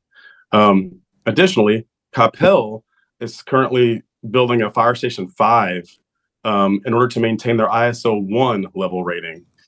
So, they're way out in front of kind of where we are, just trying to maintain our level 2. So to me, it makes much more sense from a city coverage standpoint and an ISO standpoint, a response time standpoint, to get 2 smaller stations built in the northwest and southwest corners of town. You got to realize mine and Stephanie's district don't really have a fire station there. We're building a 3-bay station. Let's make Station 2 a 2-bay station. Put 1 bay and 1 engine crew to small Station 4. We have plenty of small stations in Dallas, that just cover a certain area just to get that coverage piece taken care of. My other concern is Mike made the case for conducting a new citywide engineering study after we move forward with the Fire Station 3 build. What we have to consider is that we're moving forward with a $14 million fire station based on a coverage study from 3 years ago. And when we all know we've had a massive amount of growth since that time, and we're currently we always talk about it, we're the fastest growing county in Texas, maybe the US, and we're not getting ahead of the game here by building a station and spending all this money and leaving this big, gigantic gap in our city. I just want to reiterate, I think we are overbuilding. I think that we need to be building 2 stations as opposed to 1 currently. I think that we're overspending. But, I respect all of my other council members' points of view, and I certainly respect Chief and Mr. Peach's points of view. But my concerns persist. Well, thank you, Councilman. But let's talk about the $6 million. Can you build a fire station for $6 million? I mean, where's this number coming from? Does anybody We know? built the fire station in Dallas for $6.5 million in 2023. I think that might be a good question when Raylan comes up to speak with I Corps mean, of I want to Construction. know if, Raylan, can you come forward? See who we got. Who's the money guys on this thing? This is the, Raylan, take a moment to introduce, okay? So this is Gary Frazier. He is with Core Construction. Core So- Construction. Yes, so he is your construction manager agent, and of course, they have built several fire stations, and we'll present to you the pricing here in just a little bit, but now would be a great time for him to kind of talk about just the square footage pricing. Well, let me make a comment on the City of Dallas station that the councilman is referencing. So that project was bid, I believe, in the year 2020, so in the middle of COVID. The project was delayed over a year because of City of Dallas permitting delays as a result of COVID. So the pricing of that station today, we've never seen a station since then that has bid for the amounts that have been thrown out today, and we're building. Just finished one in Denton, just finished one in Duncanville. We have starting 2 new ones in Denton. We have one in Irving, and they're all. Excuse me, go back to the 2 that you just finished, and what was their cost? Um, Do we know? Round up ballpark, doesn't need to be exact. I'm just curious. 11 million, give or take. 11? Yeah. All right. Smaller in square footage But- than what we've got here. Completed. Completed. So now we're looking at numbers that are going to have inflation associated with some of the pricing, I'm guessing. And then we're smaller in square footage. They were smaller in square footage, certainly smaller than Terrell, so. What city? Yeah. I'm just Irving? curious. Irving? Okay. I don't have the exact contract number, You but, don't have to be- No. I mean, we did a station study for you a year ago where we presented comparative cost data for 10 or 12 recently built stations. So you have that information or we can get it back for you. Okay. Yeah, that was the station that the councilman's residing in, we built. And again, that was several years ago. Let's When it talk was about, priced, anyway. let's talk about square footage. Are we overbuilding in your opinion? Who wants to take that? Shane, why don't you go ahead and take that? Again, I think for us to be prudent with the money that we are investing in this, we have to build a 50-year building. So building a two-bay station, I would not agree with, because there's a lot of change going on. Once you build one that you're able to expand in, then, like I said, you can operate out of that building for 50 years. So I think a three-bay station kind of meets the norm of what most are building. So let me ask another question. Station 1 was built for the need of the time. Station 2 was built for the need at its time with no growth, no way to expand. So if we built that again, we would find ourselves in that position in the future, whereas if we build what you're requesting, we're gonna have a longer life. A 50-year structure is that goal, and that's what we've directed Okay. everybody at is. I just want everybody to, hey, this is the time, and you can see, some of this is the mayor's fault. Because I push them to be the best council person that they can. And they want to make sure that they're not making decisions unless they're comfortable with them. So I accept a little bit of that on my part. But they're just doing the best they can for the district. Don't take it wrong, Chief, or anybody in the room. They just want to make sure that they're clear in how they're going to be voting. So any more questions? Yes. Chief, Yes, ma'am. you're talking about bays, that means engines, how many engines are in your station, is that correct? Well, that can pull into that station. Okay, so this is a need or a want? Be honest. Oh, about this station? Oh, this is a need, definitely a need. Okay, so right now, we're looking at, this gentleman, is drafting a three-bay station, a three-car garage, pretty much, Yeah. okay? And the size is bigger than what you've done before, is that correct, sir? Square foot? Various sizes. But this is bigger than, Programming. okay, so when I hear Dallas has built one for $6 million, that was based on I'm learning. That was based on a bid that was made years ago, 3 years ago. Then COVID came, and then you built it. And since COVID came, anybody who wants to buy a piece of wood, 2x4, it has gone from $5 for a 2x4 to $30 for a 2x4. Is that correct? Okay. Okay. So I don't like dickering over stuff, but I try to balance my checkbook. I want to make sure as I can, that a three-car garage is going to get us what we need for 50 years, knowing that I think in about 2 or 3 years, you're going to come back and ask for another one. Because if I believe, what is coming down the pike, everybody's saying, we're growing, we're growing. Then if we do grow, we're gonna need another 3-car garage, is that correct? That's correct.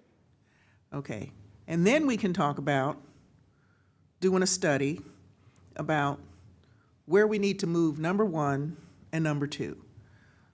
So we have a 1-car garage, We'll get the study done before okay. I come to you for another station. So why don't you do that for us? Let's get the study going, because we're bidding for something, but I'm learning we're gonna promise we're asking for money now, but prices are going to increase. Is that, am I Unfortunately. right on that?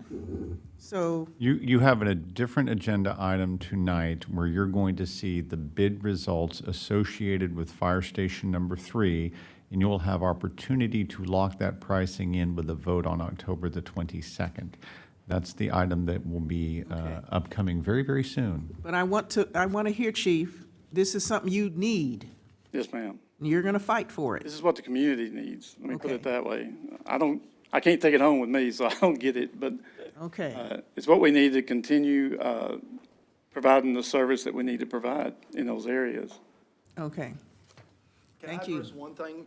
Is that as things change in the ISO scheme, you're gonna most likely someday need an engine, an EMS unit, and a heavy rescue, which is basically a ladder truck without the aerial device and the full complement of ground ladders, or another ladder truck.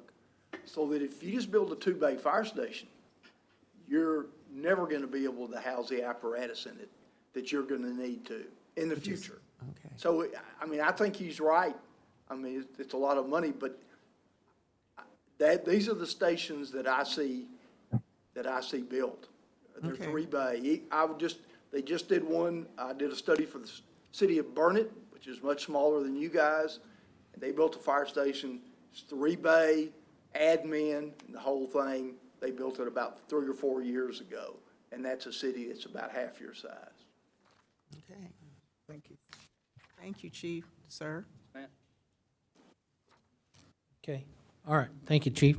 Anybody else? Thanks, Good- Chief. Good discussion, guys. Our next item on the agenda, discuss construction manager, agent procurement process and construction contract recommendations. This is going to be our downtown project manager, Raylan Smith. All right, now the fun part, right? Just trying to make it through. So since Chief LeCroy likes to steal my thunder and take y'all down the history lesson, I pulled up the August 4th City Council Budget Retreat to remind you kind of how this discussion on CO 2023C started. And so we recognized the need for the Pet Adoption Center. We checked off a lot of things on that. We've acquired the property. Y'all have gone through the bidding process. Fire Station 3, my goodness, you know how quickly we worked through that and the updates that Cross you street, had. unknown street, map. That was not me. That's Phil. That's Phil. Okay. I'll be back. And then also, we were looking at what upgrades could or should be done at Fire Station number 2. So just to kind of recap, the construction manager agent, he is your construction manager. They do have people on site during construction. They actually hold a fiduciary point of contact with the city. The city of Terrell will actually hold all of the contracts with the trades. However, your CMA is the boots on the ground, and they oversee and they present any change orders, or they present any issues that might come about during the project. They present that back to the city for consideration. So unlike your construction manager agent at risk, you don't have a maximum amount. What you see is the base bid amount. That is the amount that the vendor is getting paid. They bid either by the linear foot or square foot or by individual unit. So there is no lump sum at the end, and everything is broken out, and it's really clean on the finance side. So just moving forwards, ever since September, It's actually been a year since y'all did task order number 1, which was pre-construction. And so within a year, we completed the entire design service and then also bid. So what we have for you tonight is the bid results for Fire Station number 3. We have the Pet Adoption Center, and then we also have some safety upgrades for Fire Station 2. What we wanted to do on 2 was to make sure that we were taking care of the air quality at 2, because until there was a decision based on the location or what real upgrades need to be done or should be done at that facility, we wanted to make sure that we had the health issues taken care of. So the good news is Fire Station number 3 came in under budget. So if you'll recall, we allocated $14 million for this project. Even though it's just a little bit under budget, it is under budget as far as all of the bids that were brought in. What you'll have in your packet is a breakdown of all of the different trades. You'll also see the recommended contractors and what those individual prices are. We also had some alternative bids. We are choosing one of the alternatives, which is the canopy that comes off of Fire Station number 3, and it's just an outdoor workout space. You've got a letter in there from Core Construction, a little bit about some of the contracts. Animal Shelter, again, congratulations and thank you to Core and WRA. They were spot on your budget. And so I think it's really good that we're working with a company that we can feel comfortable with those budget numbers, especially when you are making allocations in the future. Pet Adoption Center came in at exactly the 2.9. You'll see in your packet the same information, the different trades as well as the contractors. And then the safety upgrades for Fire Station number 2 is the 231. And that'll give you a little bit of description of what that is. And then also what I included in your packet, the actual bid openings, so that you can see all of the different contractors that replied and their bids. I'm going to allow Gary and also Brian to come forward. Brian is with WRA Architects. Gary is with, again, Core Construction. What we wanted to do, what we promised we would do, is deliver these numbers to you so that you had some time to review them, you had some time to ask questions, just like we did whenever y'all were going over the initial plans. Now you've got a couple of weeks to direct those questions. So if there's any information that we can get for you, one suggestion that City Manager had is I will get with Core and we'll put together a few samples of some different size fire stations, some different numbers of bays, and then also some construction costs that they have. So we'll do a little bit of comparison just based on recent construction in the area, and I'll be glad to share that with you.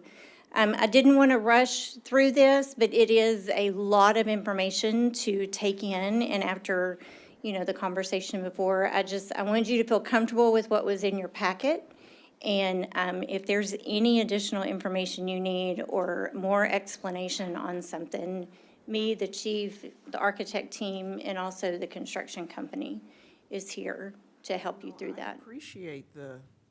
I appreciate the work that you, Mike, your staff is doing. I do. I think that as a newest member of the team, you've caught us at the budget year. Mm-hmm. And so, I appreciate that you will, I don't think you went into this without considering, I don't believe you went in this without considering other things that you have done. I am aware of the increase in prices. I will not get on that soapbox. But I appreciate the work. I have a better understanding of what is going on. I just want, I'm the person, if you really want something, then you're just going to have to, sell it.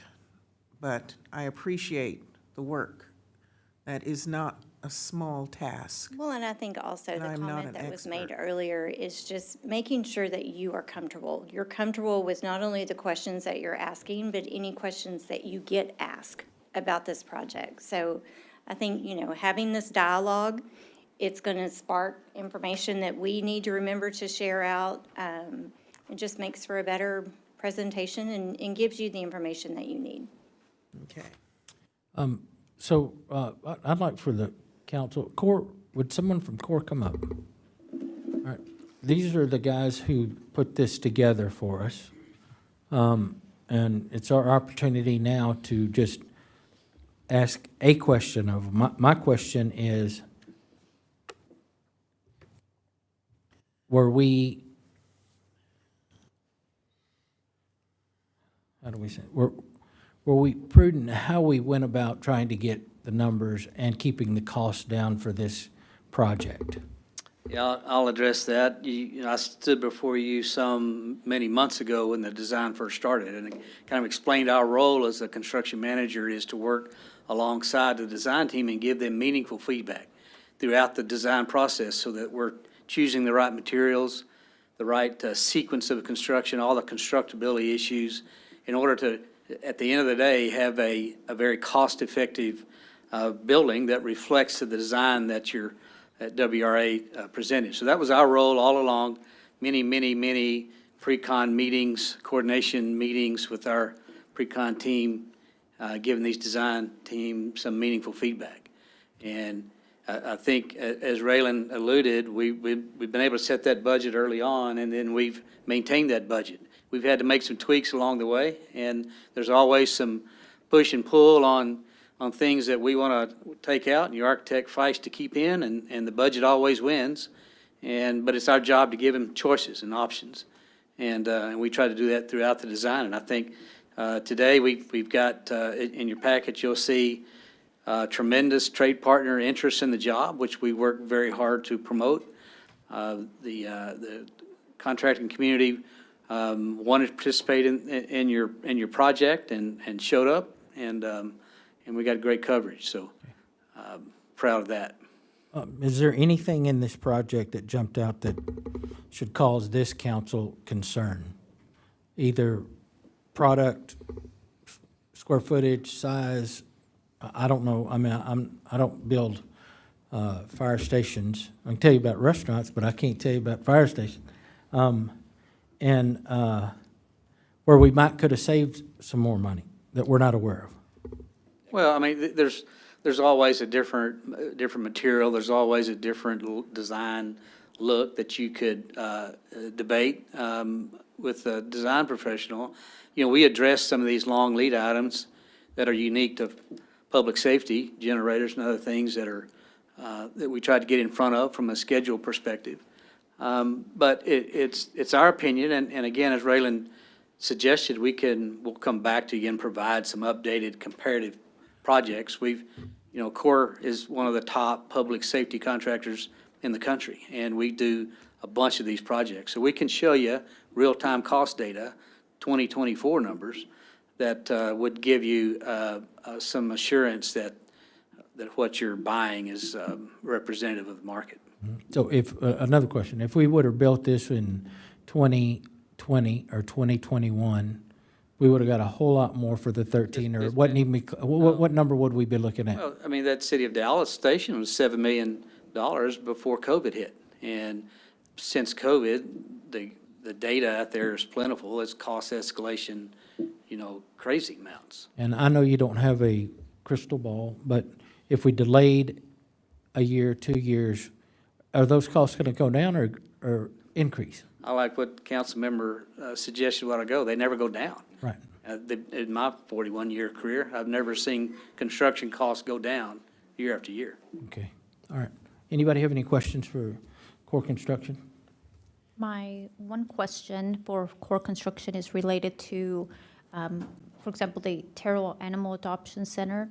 I see there's a contingency listed there that's higher than compared to the other two projects.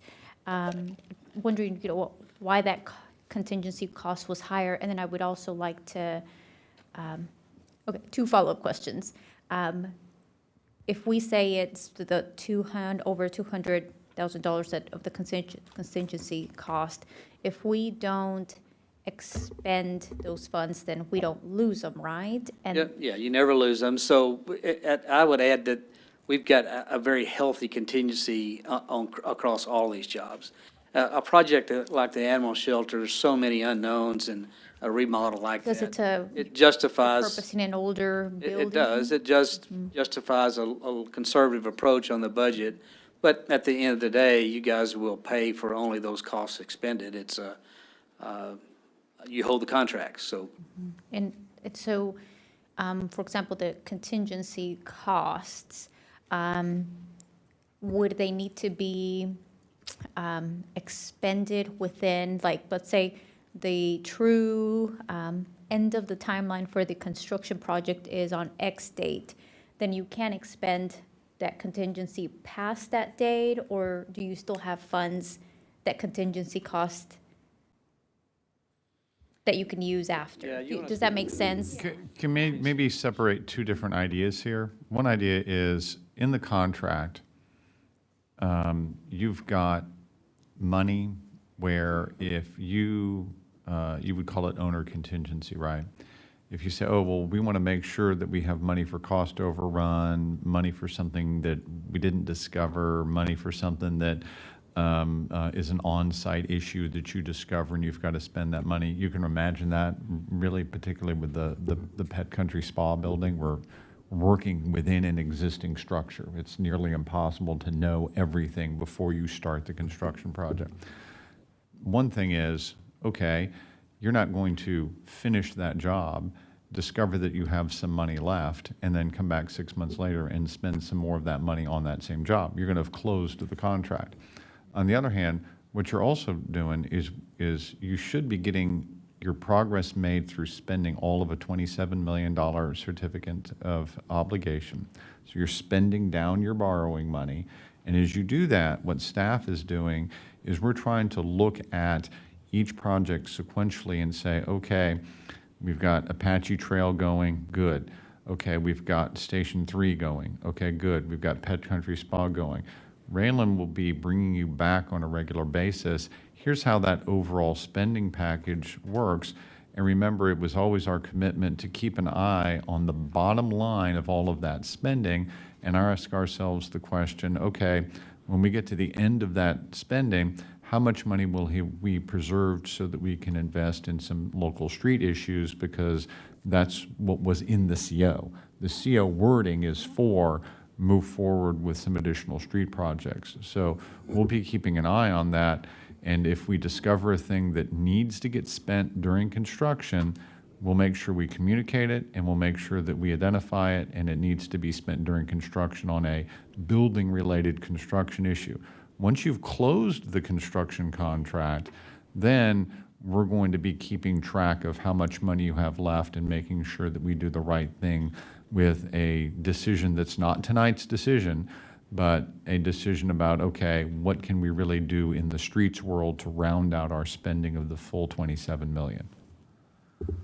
I also just wanted to make a comment about that owner contingency on the Pet Adoption Center. As if you'll recall, we had completed the design work and we're currently out to bid whenever we had the storm that happened. And so rather than spending the additional design and engineering money to go in and pick up any of that might have been destroyed or things within this phasing that we needed to add, we just want to we bumped up that contingency just in case there are things within that building after the storm that are going to need to be addressed that were outside of the original scope. So I kind of wanted to put that timing in there. We had some doors that we didn't know were going to be damaged. We had, so there were just some things that we decided it was better to just move forward with the bidding rather than spending additional money on more architectural services.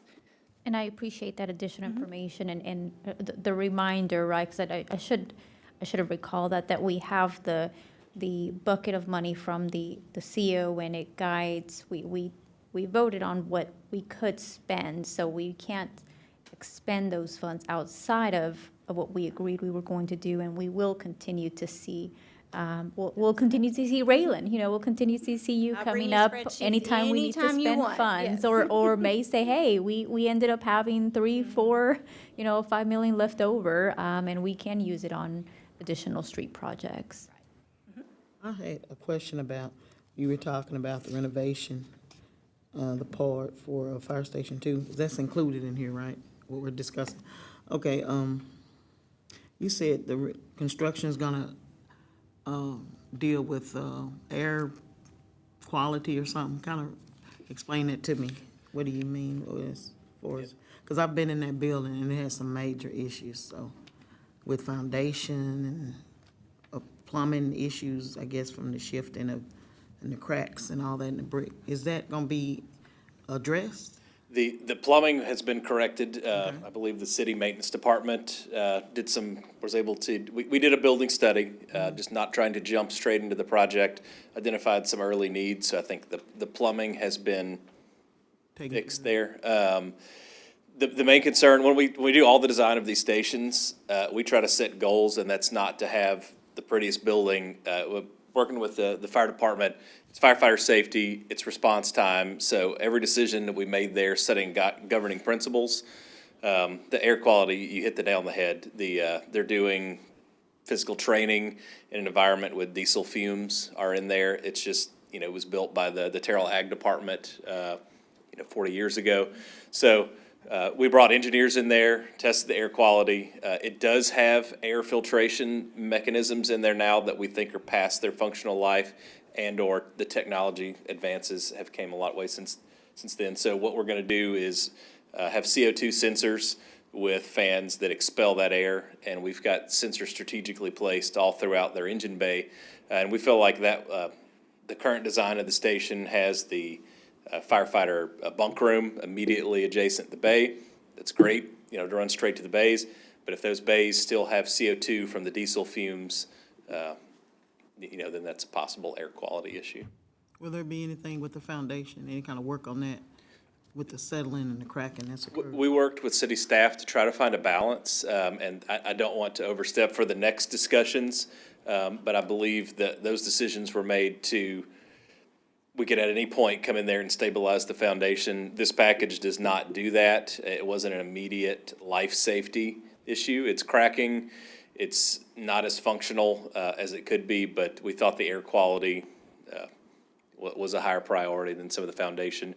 And I believe, again, don't want to speak for Mike, I think those discussions are going to happen over the next year about what to do with that building, what to build the station. So we just didn't want to spend that money now when those conversations haven't happened yet. Yeah, it's just completely entangled with the earlier question that you raised, right? If we say to ourselves, well, gosh, maybe we can keep Station 2 where it is for a very long time. What does that mean for where do we put Station 1? When we relocate Station 1, how much money do we invest in different parts of rehabbing Station 2? Part of the reason we want to try to build Station 3 and do some more study is so that we're being as good as stewards of your resources as we can be. Thank you. Anyone else? Are we good? Phil, are you still there? Did he get on a fire? He had a call? All right. Thank you all very much. We appreciate it. So Mayor and Council, I love clarity. The idea here is that Raylan and the team and Chief will all be back. Core Construction will be back on October the 22nd.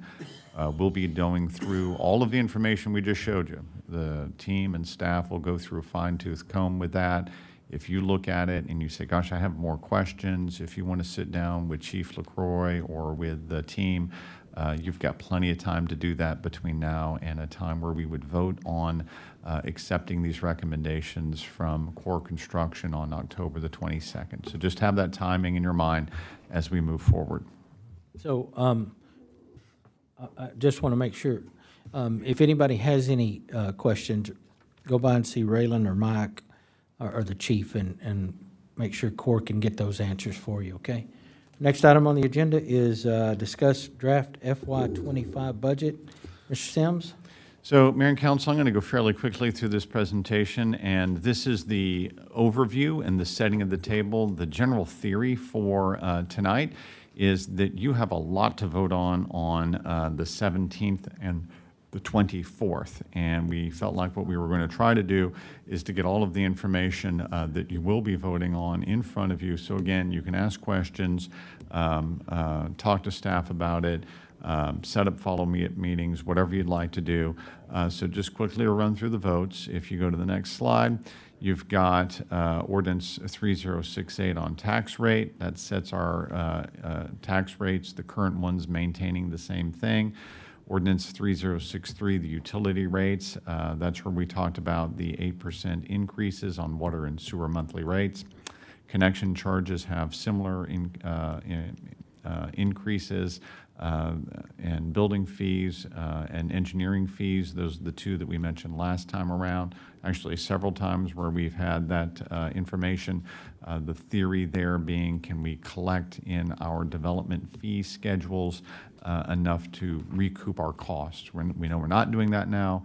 We set Chris Snap and his team off to try to get that corrected, and that's what we have as recommendations for you under building fees and engineering fees. The next slide is the solid waste and the waste collection. Those are the ones we discussed in our budget workshop. Do a recommendation to go up $2 on those.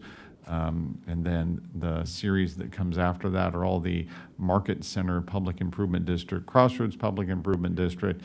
Remember, you set assessments on those to make sure that we're collecting the right dollar amount to cover our costs as we do drainage and maintenance works out in the PID. The next slide kind of wraps us up here. There's your third, fourth, and fifth.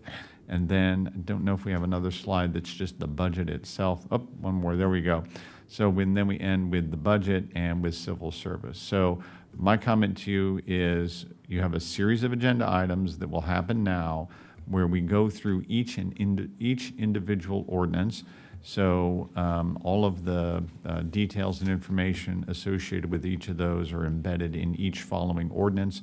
You'll have each director come up and talk briefly about it, and then just let you know what's in that ordinance. So, Mayor, this was really just an intro little PowerPoint slide to introduce what's about to happen. Nothing following this is a vote tonight.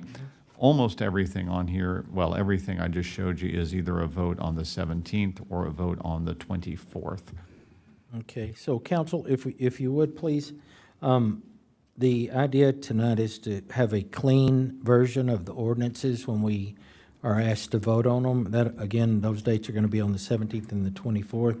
So as we go through the ordinances, if there's something that needs to be discussed, please bring it to our attention. And then even after, if you're looking at it later on this week and you have a question, please make sure you get to Mike so that when we get here on the 17th and the 24th, these are going to be a long night of voting on each one of these ordinances. So try to get clarity before then. Our next item on the agenda is 5.4. Yes, Mr. Mayor, members of the council.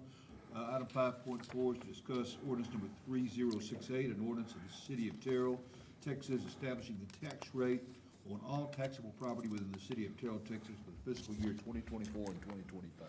All right, Mark has been waiting patiently, as many has. Mark said, let's do all of his all at once and let him go, but we're going to take them one at a time. Go ahead, Mark. I have a 200-slide presentation prepared for you this evening, and I'll get to it in about 37 seconds. The ordinance before you tonight is ordinance number 3068. This is for the adoption of the tax year 24 tax rate, which will fund the fiscal year 25 budget. The proposed tax rate for the year is 76.42 cents. There's two components to it: general fund maintenance and operations at 61.42, and interest and sinking fund, which pays the principal and interest on the debt issued by the city. That's going to be 15 cents out of that total tax rate. We will have a public hearing on the tax rate on the 17th. You will not take action on the tax rate that evening. The vote on this, so you'll be voting on ordinance 3068 at the meeting on the 24th after the conclusion of the public hearing. Okay, and that's just leaving the tax rate, and the same. Correct. The tax rate is the same for the sixth consecutive year. The last time it changed, it's been the same since 2018. All right, good. Does anybody have any questions on it? No, I've read the binder. I've read the binder, so I do not want to take up the time at the council meeting to do that, to answer, have my questions answered. May I visit with you? Please. And, yes, thank you. Welcome. Our next item on That's the, going to be, anyone else? that's going to be a yes on any similar question. If you have anything, if any council person has anything that they just want to sit down and let's just go through the details, doors open, happy for you to do it. Just let any of us know and we'll get it scheduled. Okay. All right, thank you. Next item is 5.5. Yes, Mr. Mayor, members of the council, we bring for discussion ordinance number 3063, an ordinance of the City Council of the City of Terrell, Texas, amending Appendix 1 Fee Schedule Ordinance of the City of Terrell, Section 27 Water Service Rates and Charges, paragraphs 1 through 4, and Section 28 Sewer Service Rates and Charges, paragraph 1. This is DJ Brower. Yes, good evening, council. This is ordinance number 3063. Basically, it's setting the water and sewer rates based on our rate study and the costs that we received from North Texas. It's for our retail customers, it's an 8% increase in the water and sewer rates. Our wholesale customers, it's actually a 5.5% increase in there because of how the rate study is done and calculated. We've revised the ordinance to make some minor error changes and make sure we're clarifying what gets charged, the municipal assessment. Be glad to answer any questions. Does anybody have any questions for DJ on this item? When are we voting on this? On the 24th? Public hearing on the 17th? Yeah, this is a hearing on the 17th, and Vote this on the one votes on, no, this this particular one is a 17th vote. So we're following the state rules here, so they do get a little intricate about which one gets voted on which night, but this is a vote on the 17th. Hey, Councilman, so we just started the ordinances, and our goal here is to try to have these clean and ready, a clean version of the ordinance ready to pass at the next meeting and/or for the public hearing. So if you have any questions, please let staff. And we did include the same slides here and again, this is all unchanged since you saw it during your budget and your utility rate workshop back in August. You can see the water bill on the 1,700 gallon, and the next slide is the same on the 6,800 gallon. So the exact same PowerPoint slide we provided earlier on that 8%. And then Allison and DJ have done, I think, a wonderful job, and I would highly encourage everybody to read through this. This is what we really like, the idea of sending this out as a water bill stuffer, and we really like the idea of getting this out in bits and pieces in Facebook and other social media so that people can have kind of a nice Q&A here about, oh, tell me what's going on, what am I paying for here? So spend some time looking at this, and if you think, oh gosh, I wish they'd answered this other question, or I had another thought, or just give us feedback, and again, great job by DJ and Allison to work through the process on this. I appreciate it. You're welcome. I'm going to ask you, I'll come and visit you, but I have a manpower question for you. Okay. Whether you have enough staff to do what you need to do. Never. Yeah, no, I know, but this is the ordinances that we're discussing. No, I'm just Yes, I going to understand. visit. Yeah. Councilman, did you have a question? I just wanted to commend staff on this information mailer. As I was reading through the agenda, I found this very helpful, and I think this is the kind of thing that we should be doing more often. I think that some of the feedback I get from our constituents is they don't understand why things are happening, or what our approach is in various issues. I think if we're going to be raising our rates, and we have to admit they're pretty exorbitant at this point, we need to be making every effort to explain why that's happening, where that's coming from, what efforts are being made to keep it low. All the questions that I would like to answer for my constituents are answered right here. And I think this is really key to begin doing this on a lot of similar types of issues. Good point. My request would be a translation to Spanish, please, and thank you. Yeah. I appreciate it. Neither DJ or Allison will personally do it, nor will I, but yes, we Canva have can. very, very qualified people to do that. I thought I saw Absolutely. Jeremy raise his hand back there.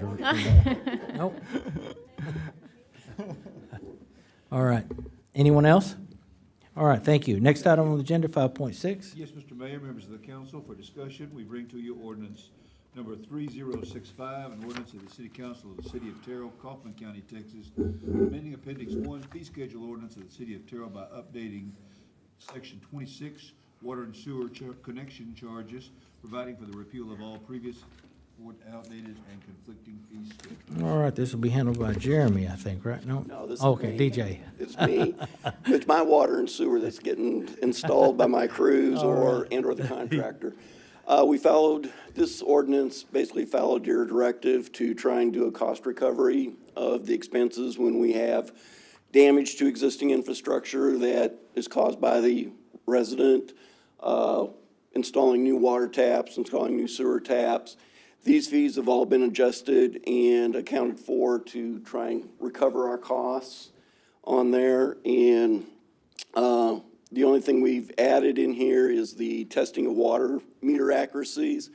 If we get somebody that keeps asking for it and asking for it, that's a resident, hey, after the first, they get one per year free. And if the second one, if it's shown to be accurate, we want to charge them $250. Then we also have the backflow city charges. The residents are supposed to be testing their backflow preventers once a year. And if they don't do it, the normal backflow testing is $150 by contractor. We're going to charge them $500 because we are required to report to TCEQ that all the backflows are operating properly. So those are two changes to the connection charges that you haven't seen before. The rest of them you've seen in the past, and we just updated the numbers to reflect the costs. And how will individuals know that we've increased or changed any pricing associated, let's say with backflow? When I was in the restaurant business, I had to have a plumber come out and do that for me. But if I'm not on top of what I need to be doing, I get a $500 bill from the city. That might, We, on that portion of it, we definitely communicate first. okay. You know, we will communicate, go back and forth. And it's really the ones that say, hey, we've told you twice, told you a third time, we've got to get it done. We're going to do it. You're charged for it.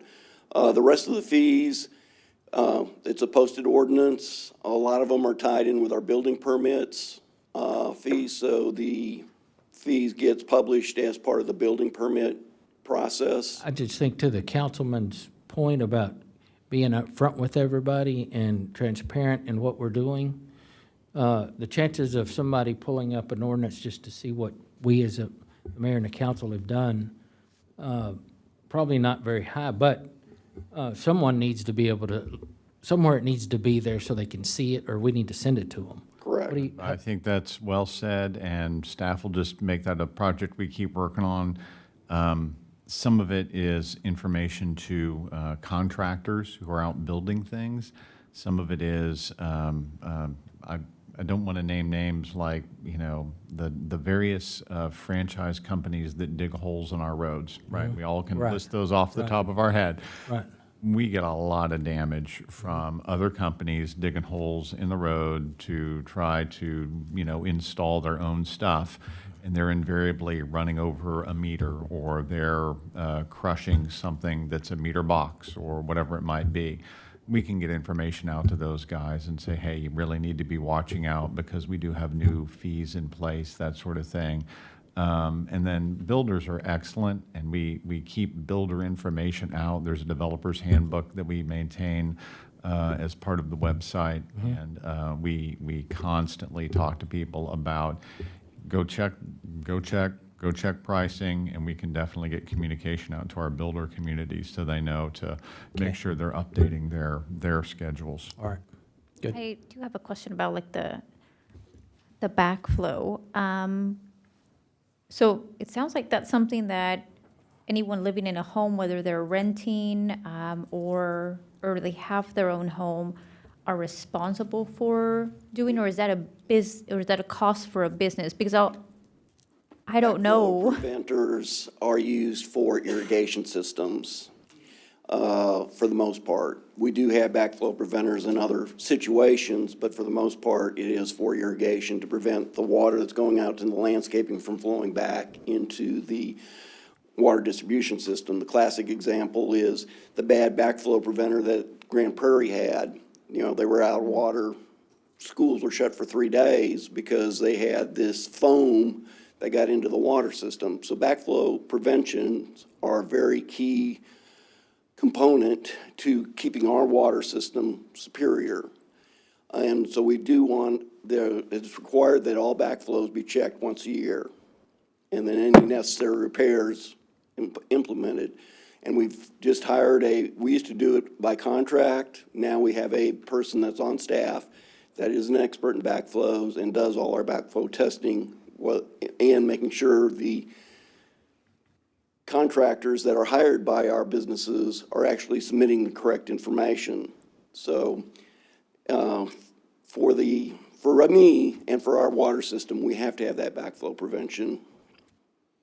Okay, so if those that have an irrigation system at their home, because my concern was, what if homeowners or, Typically, it's someone going to be leasing, your renters are not going to be aware of it. don't want them to get stuck with a bill if they're not aware they should be doing it. So that's where I wanted to. Yeah, and that's where we're getting in, and we're saying, look, we go out and we talk to them at least 2 times and say, hey, you've got to do your backflow prevention. Mm-hmm. Here is a list of contractors you can contact to do this test for you. Mm-hmm. It's the ones that ignore us, the second, third, fourth time, those are the ones that we will actually go out, do the test, and then bill them $500 on their water bill. Understood.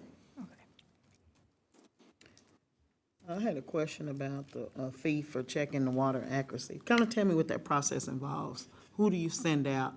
What the time and it takes? What do you have to file after you do it? What kind of, I want to look at that. If they're really wanting to know what the accuracy of the meter is, we have to go out with our water quality group and take out the meter, install a temporary meter, and then send that meter back to the manufacturer to have it tested and confirm that it is accurate or no, it isn't accurate. We have a more informal test that we do where we have a portable meter that we can zero out. And as long as there's no leaks in the house, we can hook up that meter to a garden hose and a 5-gallon pail. And we can say, okay, we're gonna run 5 gallons into here. Our meter shows 5 gallons and we can show the meter reading is 5 gallons. Hey, that meter's accurate. Regardless if it's formal or informal, it'll be $250. For the single-family residential, they get the first one free, And then after once that, per year. regardless if it's formal or informal, it'll be Right. $250. Is that For correct? commercial, we are gonna charge them $250, because normally the meter's bigger and the consequences are more dramatic for their water bill if it's off. Okay, thank you. Anyone else? All right, thank I you. just want to be clear. If you are a homeowner and you request, you say, because I get these calls, right? I'm being charged too much for my water. Right. And then I said, okay, well, any leaks? Okay, well, you do have the option to request, staff to come out and make sure there's nothing wrong with the meter, there's no leaks, et cetera. So if staff comes out with what Stephanie called Councilmember Home Thomas called the informal with the water pail and the bucket. That will cost? No. That will not cost? No, as long as they don't ask us to do that every 2 weeks. Basically, we're saying, look, you get one free test once a year, 1 per calendar year.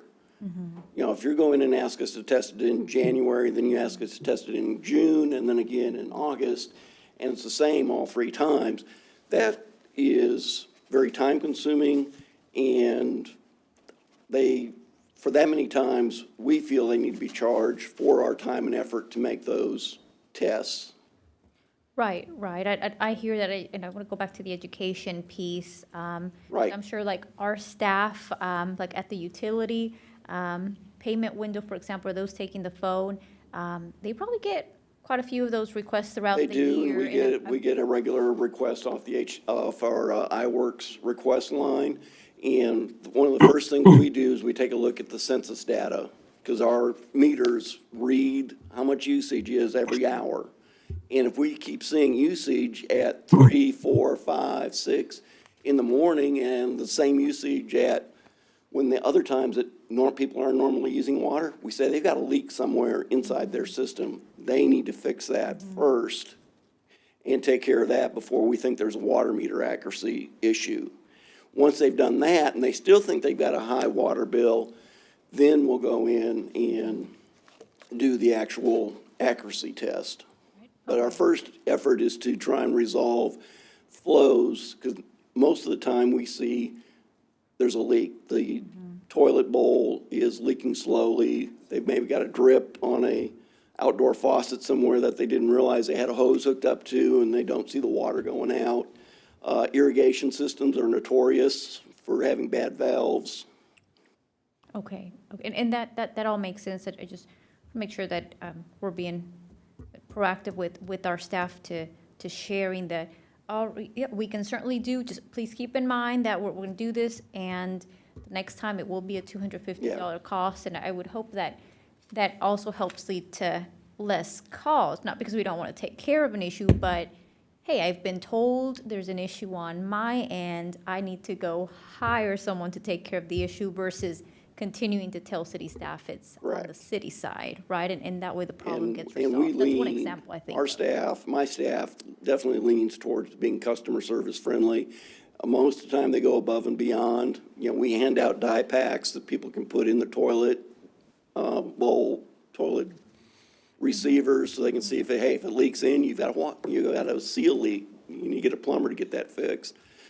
You know, we evaluate, and there's times where, hey, the meter leak is right next, it's technically on the private side, but it's right by the meter. We just fix it. Okay, okay. Well, thank you for that. When are we voting on this? 17th. I got one more question. Like, I was looking at the culvert fees. Are these contractors doing this, or is this our staff? If staff is doing it, that is the fee we're gonna charge. The contractor or the builder has the opportunity to install their culverts themselves And have it inspected? and have it inspected, correct?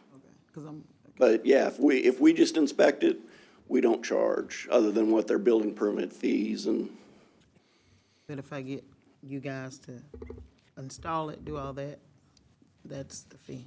correct. Okay. Okay. Thank you. Thank you. Thank you. Our next item on the agenda is 5.7.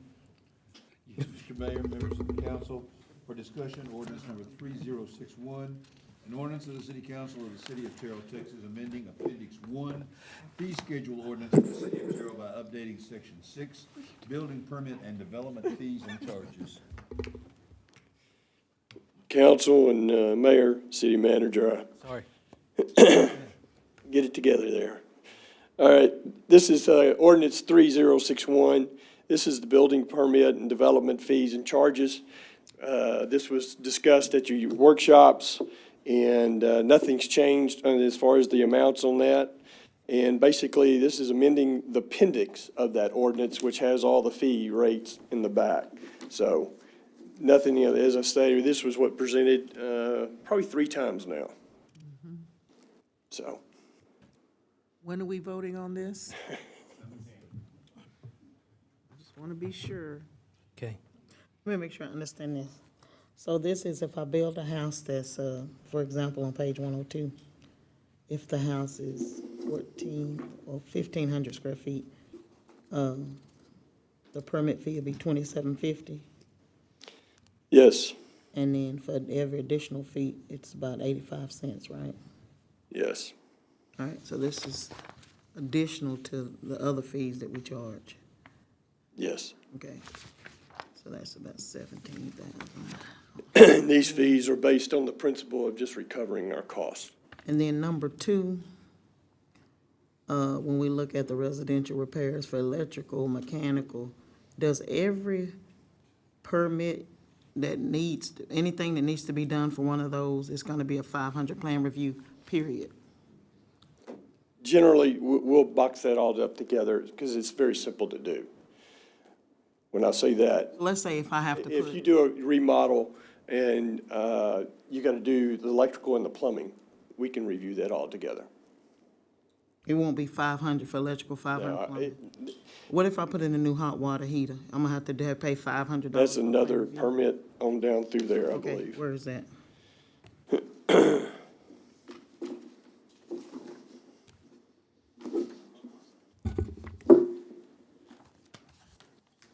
I think that would just be under the plumbing then. I mean, Yeah, what page? I thought there was too many permit fees we looked at in trying to do this.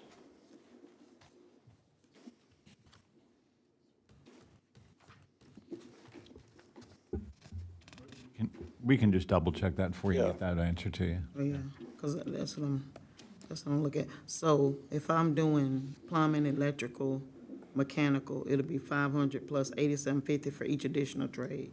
Yes. What's the fees now compared, like if I was doing electrical, mechanical? Oh, man, you're challenging my memory. I don't know. I have to get that to it for you. I don't know that right off the top of my head.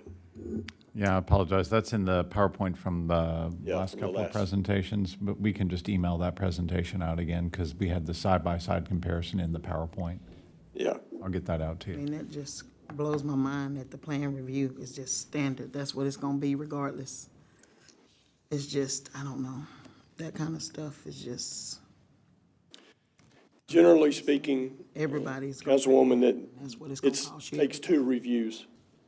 Generally, it takes two reviews, and we are doing a great deal of coaching the builders. So when they come in and they give us a plan review, on the plumbing, we're looking at slopes of the grade, making sure it has proper drainage and slope for the sewer doesn't back up, et cetera. So we will comment, make the reviews on the comments, send that back to them. They'll send it back to us. We don't charge them another fee for that. That's just all part of that.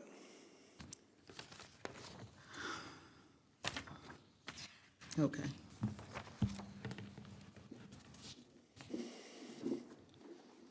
Are all these fees going into our general fund?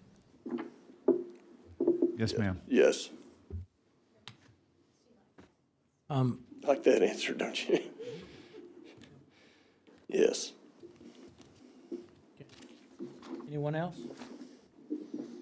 Again, these fees are just to cover the city's cost. That was the directive, right? Yes, that is correct. Okay, and we're voting on the 17th. That's why I asked, was there a contractor doing that? That's why I was trying to be so clear, informal versus informal. So I Just think, trying to make sure that think what we're doing, I don't know if it's contracting or we're doing the No, work or. we'll do those in-house. How long do you think it takes on average to review a plan? If somebody was doing a remodel, you think 2 hours, 5 hours? So we're talking very general conception words right there because you sit on the average. It'll take anywhere from probably 2 to 3 of us looking at it, 2 sets of eyes at minimum to look at it. I would say probably 4 to 8 hours of time. And that's just in one review. Granted, the second review, I've had one individual, Councilwoman, I'm on the 7th review, okay? I haven't charged them. I'm making my customer service bend over backwards. And that's a remodel? No, that is a construction. I figured. Yeah, I'm just So thinking it's just, about more like remodels. so that, It for the, seems kinda- for the construction side, a lot depends on the builder. Yeah. When they start to see what is really needed and required, we put together a little cheat sheet. It's just the top 10 items that you need to consider when you do the plumbing and the drainage, and the sewer. And then we go through and we in the water. We kind of made a cheat sheet to help them guide them along the way. Will the same fees be used for remodels? Will the same fee? Be applied for remodels? Yes. Okay. I get the new construction, but I'm just kind of concerned with the remodels. But okay. I'll be reaching out to you. All right. Thank you so much. All right, thank you, Chris. Next item on the agenda is 5.8. Yes, Mr. Mayor, members of the council, excuse me, bring to you for discussion tonight ordinance number 3062, an ordinance of the City Council of the City of Terrell, Texas, amending Appendix 1, fee schedule ordinance of the City of Terrell by updating Section 42, City Departments Recoverable Costs, Paragraph C, proposing engineering review and inspection fees for developments, designing and constructing public improvements. Again, this is our city engineer, Chris Snap. So this ordinance is talking about engineering fees. What the big driver behind this is, last year, House Bill 3492 was passed, and it kind of described that we just can't do one flat rate for everyone.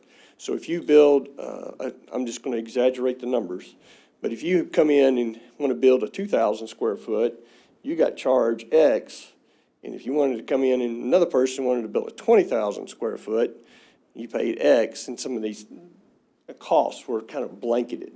Well, the House bill said, hey, we need to level the playing field, and they broke it out. So we actually, you go to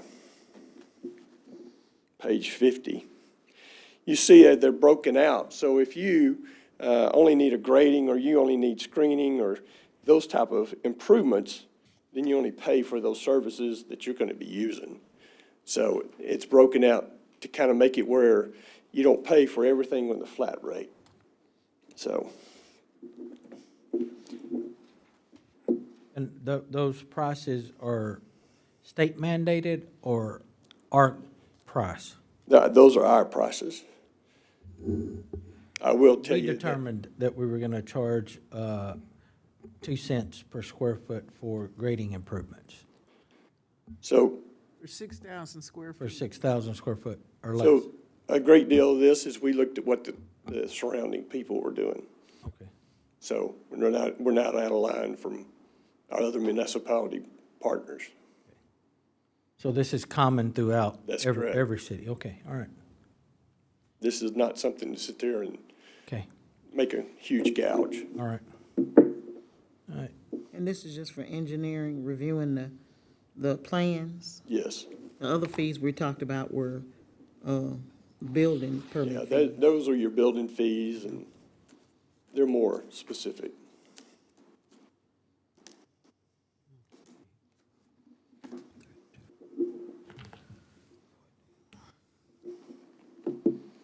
okay, anyone else?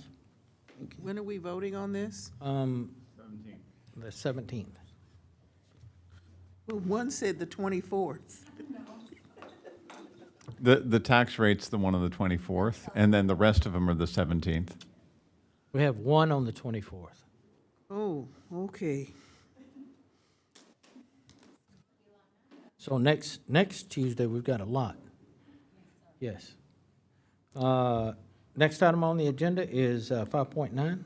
Yes, Mr. Mayor, members of the council, for discussion, we bring to you ordinance number 3076, an ordinance of the City of Terrell, Texas, amending Appendix 1, fee schedule, Section 24, solid waste collection and disposal rates and charges. All right, this is our public services, Glenn Calder. Good evening, Mr. Mayor, Council. These are numbers that you've seen previous, and this is associated with your residential rate and hand collect. As you can see, we're asking for a $2 rate increase, and as well, this is an opportunity to increase assisting with quality of services that, and as well as our staff as we go out and assist with some of these components. So we're asking you to consider this here in the near future. I'm suspecting the 17th? Yes. Okay, So a $2 per resident. that's correct. Yes, sir. No change in service. That's correct. Everything's the same, Yes, sir. right? Okay. This is with waste management? That's correct. This is, well, Waste Connection picks Waste up Connection. the trash. That's This correct. picks Trash it up. collection. Yes, ma'am. Okay, Mr. Caldwell, Yes, ma'am. is this a time for me to ask a question? Yes. Mr. Caldwell, I have received complaints about our company. If we're going to raise the rates $2, it would help if some of my constituents would get their trash cans back.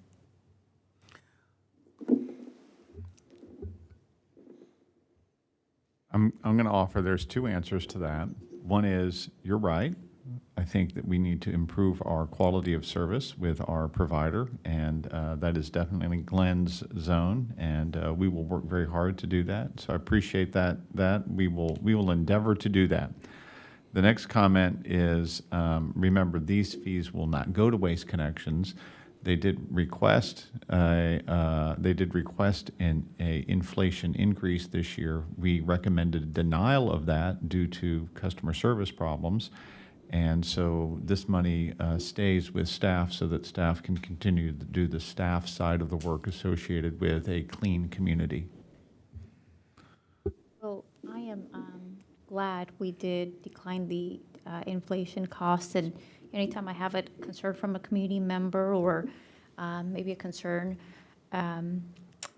at the house, try to go directly to Glenn or Mike or Mark and try to figure out what happened. And when I saw when I was reading through the agenda again last night, I kind of laughed because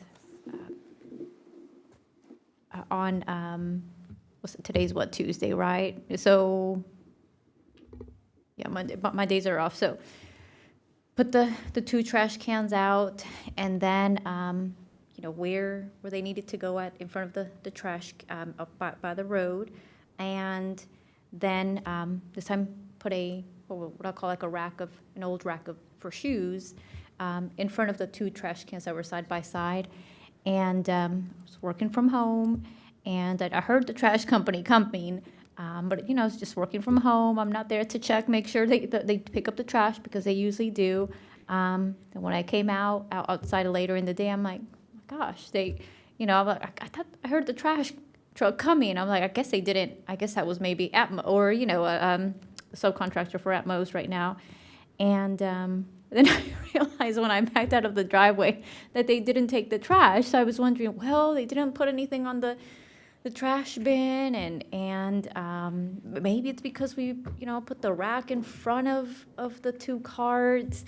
And previous to that, a couple months back, I did learn that when place the trash can close to the street, it wasn't close enough. It wasn't the number of feet it needed to be to the street, so then they didn't take it, right? So I'm like, okay, I'm just trying to make sure we follow the rules, right? And then prior to that, instead of shopping at Home Depot, I did go to Lowe's in Forney. I shopped at Lowe's in Forney, but to purchase the correct, the updated size for the cart. And so this goes back to like the customer service aspect, right? Of part of me is hesitant in the future to say, hey, we should do an increase directly to the vendor or the contractor if we don't hold their feet to the fire. Or hey, I may jump on the Phil Robson bandwagon of maybe we should look at another contractor. And so little things like this make me reflect and say, maybe I need to pull my community members a little more to see if they would be willing to pay a little bit more if we went with another contractor, or paid a little bit more to increase the customer service. It's, they, in my district,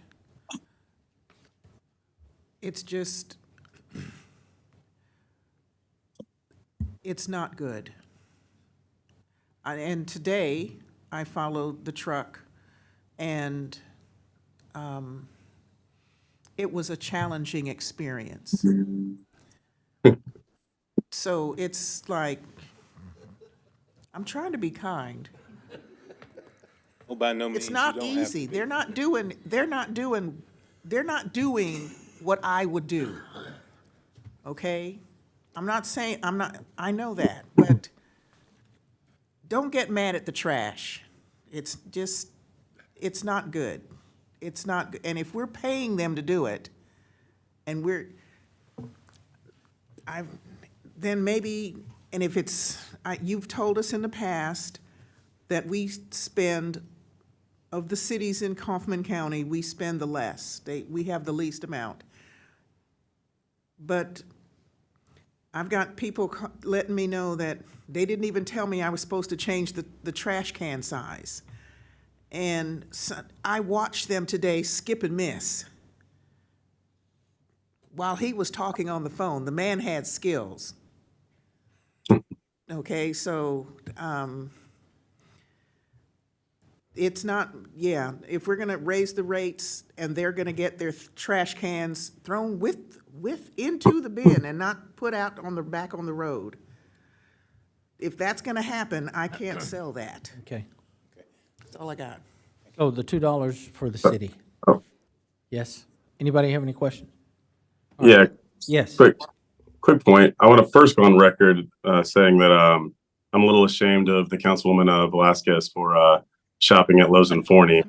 But I knew I would get a laugh or a shame out of my moving my on from example.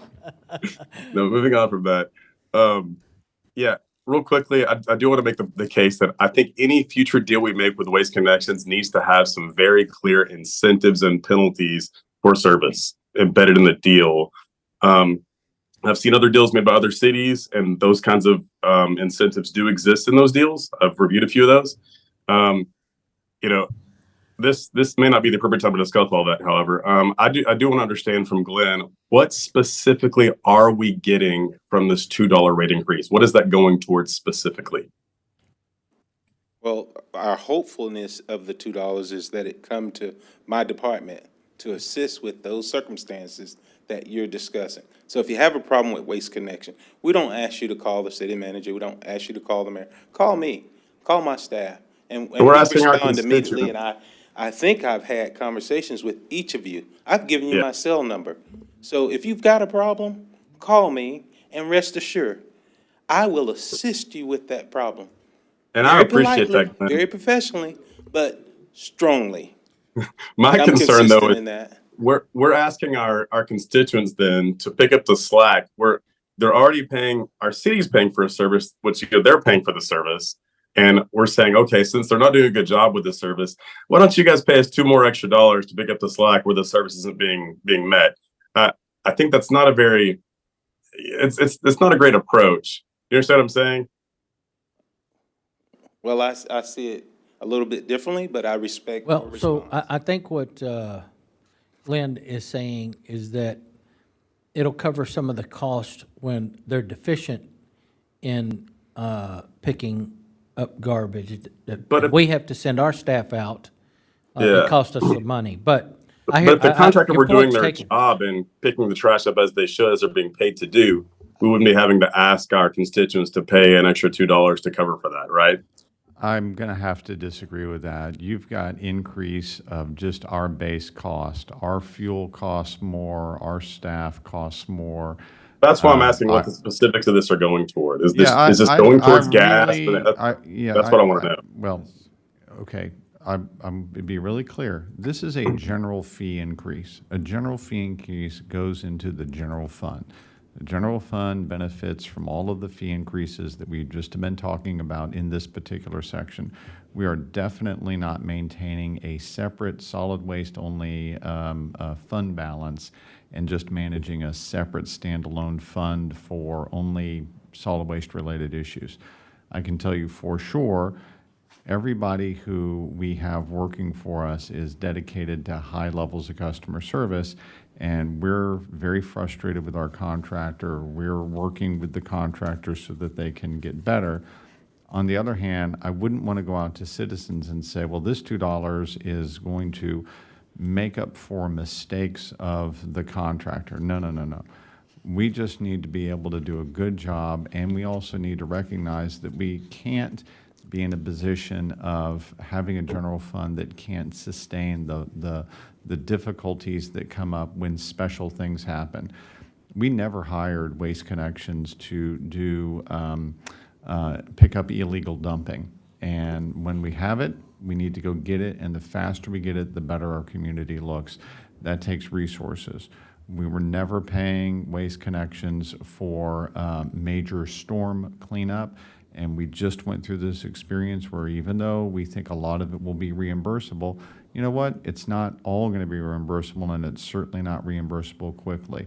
So we have increased fees that we have to pay when we dispose of tires and all that sort of thing that we pick up, and we have to manage items that our citizens drop off at our citizens' convenience station. One of the things that is a inexpensive element that we do is giving folks an opportunity to go out to our convenience center and dump at no cost. And that's a regular program that folks can go do. Well, that means that we're not creating a revenue source with that. Because in the past, we had a management issue where we thought, well, wait a minute here, if we charge at the convenience station for somebody, as other cities do, to do 50 or 100, 250 bucks to bring a load, all that's going to generate is people doing more illegal dumping. So we keep those fees low, and we try to make sure that we cover our cost with this general fee. So again, I would encourage everybody to not communicate this to citizens as something in any way related to Waste Connections. Waste Connections just needs to get better, and we as staff need to do a better job managing Waste Connections, and that's my fault, and that's something that we can get better at. On the other hand, I just don't want to make that one-to-one comparison. Okay, I mean, you can see why we would though, considering it relates specifically to solid waste pickup. But just to be clear, this is a $2 increase. It's just going to go directly into the general fund. Yes. Just for purpose. Okay. It's not necessarily earmarked for anything in particular. That's correct. Okay. I mean, we are on it. This is just a rough year, a rough month. The fee thing, I don't know when it's gonna end. I hope it does. And it's just all at one time. It's kind of discouraging. I mean, but it's what it is. And I hope,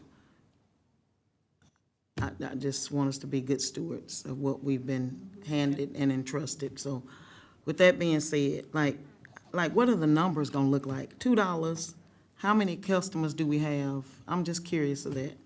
We have Because, I mean, we can't just keep pinching it. I mean, if we need it, fine, but we have to make sure we're good stewards, because it's just like fee after fee. I'm just almost tired of it, but, I mean, we got to do. I mean, the quick math is easy. You got 6,000, generally speaking, between commercial and residential, you've got roughly 6,000. 6,000 times 2 is 12,000. 12,000 times 12 months is 104. Exactly right. So you did the math faster than me. So, that's money additional going into our general fund as we have increased fuel cost, increased staff cost, increase anything that we have. That money's available, and I can assure you we need it in the general fund. And so, we have fees. It's the season to consider them. It is hard to look at all of them. I can tell you that at the very least, we're going to talk about this ordinance, and then there's the commercial side of the exact same $2, and then we get to stop talking about fees. That may be the best I can do to round out the conversation. But is this won't be an annual deal? I mean, some of these things that we're addressing now through these ordinances are just bringing us That's up an excellent point, Right. and I think we made that about, we need to make that about everything you pass. Yeah, so that Right. to the Mayor Pro Tem's point, and I hear loud and clear, is, after we get through this year, I think next year's gonna be a little better, following year will be a little better, and once those funds start coming in, we're gonna be in a better position. But I agree with her, it's like we're nickel and diming everybody. And Mr. Caldwell's staff, to you, I know that he puts his staff in trucks, and they drive around and they pick up trash.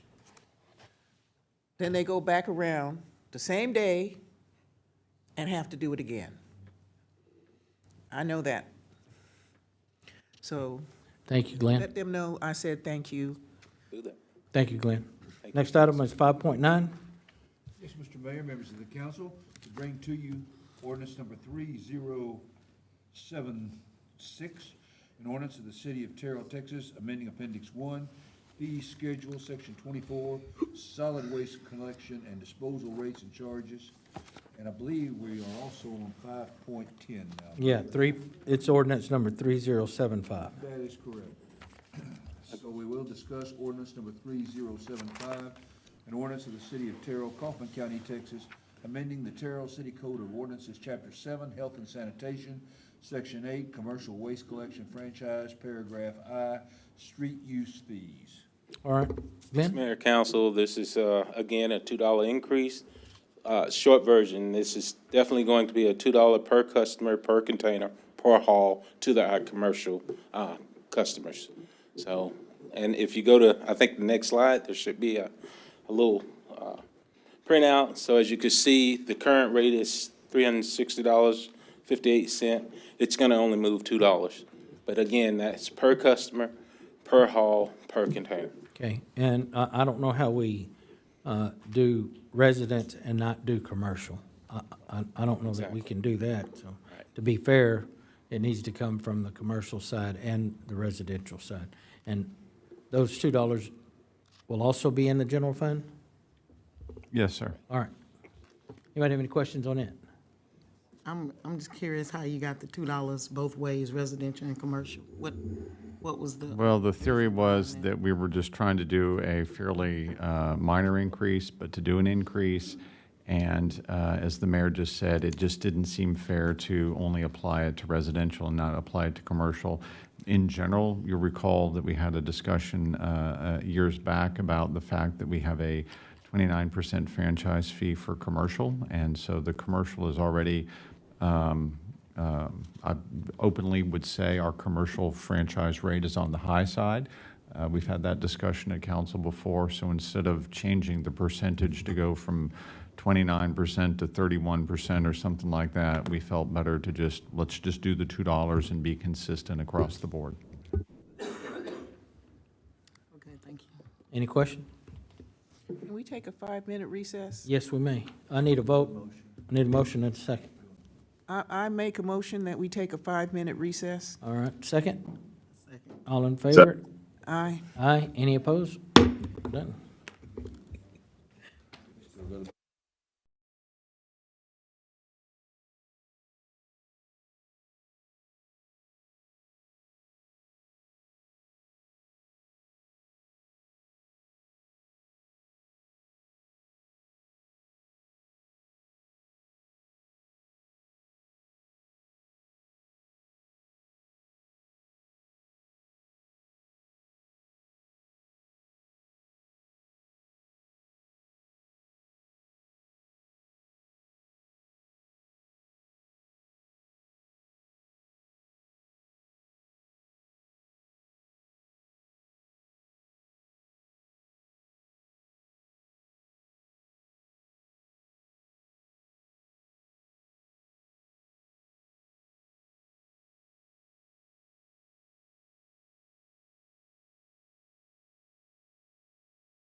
We're good. We're going to reconvene into our city council meeting. Item 511 is to discuss ordinance number 3070. This will be handled by City Secretary Don Stahl. Well, we have to read it, Oh, read it into or record. read something. 511. Let me get it, I'm sorry. All righty. Number 511, we will discuss ordinance number 3070, an ordinance of the city of Terrell, Texas, accepting and approving a service plan and assessment roll for authorized improvements for Terrell Market Center Public Improvement District Number 1. All right, go ahead. Don? Mayor and council, ordinance number 3070 accepts the service plan and sets the assessment for the Terrell Market Center Public Improvement District Number 1. All of the paperwork is behind the ordinance, the assessment, and this will be voted on on September 17th after the public hearing. All right, does anybody have any questions on this PID? No? All right, next item on the agenda is 512. Yes, Mr. Mayor, members of the council, we bring to you tonight ordinance number 3071, an ordinance of the city of Terrell, Texas, approving and adopting the fiscal year 2024 service plan and assessment roll for authorized improvements for the Crossroads Center Public Improvement District Number 2. Don? Yes, Mayor and council, this accepts the service plan and sets the assessment for fiscal year 2024 for the Crossroads Center Public Improvement District Number 2. This will be voted on September 17th after the public hearing. All right, does anybody have any questions on PID number 2? Hearing none, move on to item 513. Yes, Mr. Mayor, members of the council, we are to discuss ordinance number 3072, an ordinance of the city of Terrell, Texas, approving and adopting the fiscal year 2024 service plan and assessment roll for authorized improvements for the 9th Street Residential Partnership Capital Improvement District, City of Terrell, PID number 3. All right, Don? Yes, Mayor and council, this ordinance accepts or approves the service plan and sets the assessment for the 9th Street Residential Partnership, PID number 3. And again, all of the documents are behind the ordinance, and I'm happy to answer any questions. Anybody have questions on PID number 3? Again, on all of these, council, if you so wish, you can reach out to Don and answer any questions. Our next item is 514. Mr. Mayor, members of the council, we are to discuss ordinance number 3073, an ordinance of the city of Terrell, Texas, approving and adopting the fiscal year 2024 service plan and assessment roll for authorized improvements for the 9th Street Residential Partnership Maintenance Public Improvement District, City of Terrell, PID number 4. Don? Mayor and council, ordinance number 3073 approves the service plan and sets the assessment for the 9th Street Residential Partnership Maintenance Public Improvement District Number 4. This will be voted on September 17th after the public hearing. Council, does anybody have any questions on PID number 4 for 9th Street? Hearing none, next item on the agenda is 515. Yes, Mr. Mayor, members of the council, we are to discuss ordinance number 3074, an ordinance of the city of Terrell, Texas, approving and adopting the fiscal year 2024 service plan and assessment roll for authorized improvements for the Crossroads Northwest City of Terrell Public Improvement District Number 5. Don? Mayor and council, 3074 approves the assessment and approves the assessment plan and accepts the assessment for the Crossroads City of Terrell Public Improvement District Number 5. This will be voted on September 17th after the public hearing. Council, does anybody have any questions for PID number 5 for Crossroads Northwest? Hearing none, next item is 516. Yes, Mr. Mayor, we are to discuss ordinance number 3067, an ordinance of the city of Terrell, Texas, approving and adopting the amended fiscal year 2023-2024 budget and a budget for the fiscal year beginning October 1st, 2024 and ending September 30th, 2025, providing that expenditures for said fiscal year shall be made in accordance with said budget. This is going to be handled by our Assistant City Manager, Mark Mills. Just for discussion tonight, and then we'll have a public hearing on the 17th, and then adoption of the budget on the 24th. Go ahead, Mark. Thank you. The ordinance before you this evening will be, the public hearing for this will be on the 17th. That'll be the first reading of the ordinance, and then it'll be a vote on the 24th to adopt the budget. When you pass this ordinance, there will be two things that occur. You're actually amending the fiscal year 2024 budget based on the projected year-end estimates, and then you'll be adopting the fiscal year 2025 budget as well. Does anybody have any questions for Mark on this item? Why are we voting on a budget that's ending? Because we're having to update it based on year-end projections. Because the year-end projections were different than what was the actual versus plan. Correct. Is different. Correct. There were some that came in lower. There are others that came in slightly above. And we need to come back to council and ask for authorization. Okay. It was, I left my book at work, but basically, when we're looking at the projections, can I see your book right quick? Some of our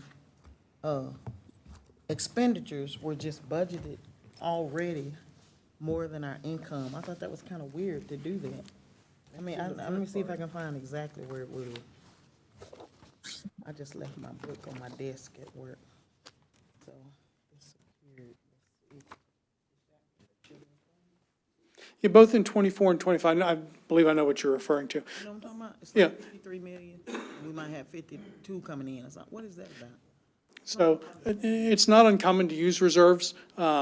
And I wasn't here for when the 24 budget was adopted, so that happened in 24. There's also some of that in 25 where we have some funds where, again, you may have a project where you're generating revenue in a fund and you're accumulating those funds, and then you have the project come up. You've accumulated those funds for that project. So it's not uncommon that you're going to have revenues outpace expenditures in some years, and then expenditures outpace revenue when you're using those to fund some of those projects that you, it's like the impact fees. When you collect the impact fees, you're not going to be bringing in $1 million in impact fees and have $1 million of expenditures. You may have $5 million worth of impact fees over a number of years and then have an impact fee project that's a $5-6 million project several years down the road. So in cases like that, you'd actually have where your expenditures would exceed your revenues. If you open up to the fleet tab, you can find an example of what you're discussing here. So as a, for example, to just use fleet as there is the example, we think fleet will start the year with $786,000 in the bank. So our recommendation to you is, instead of having $786,000 in the bank in the fleet program, go ahead and buy $480,000 worth of rolling stock for the utility fund, $125,000 in rolling stock for the public services fund. Let them have that new capital equipment, because our recommendation as staff to you is that that rolling stock for staff is more important than the money in the bank. We'll be just fine with a fleet balance at 121. That's the number on the page there for what we'll end. We'll end at $121,000 in the bank, and we recommend that that's a good expenditure for us to go down in our overall fleet program. Okay, thank you. Anyone else? I have a question regarding library services.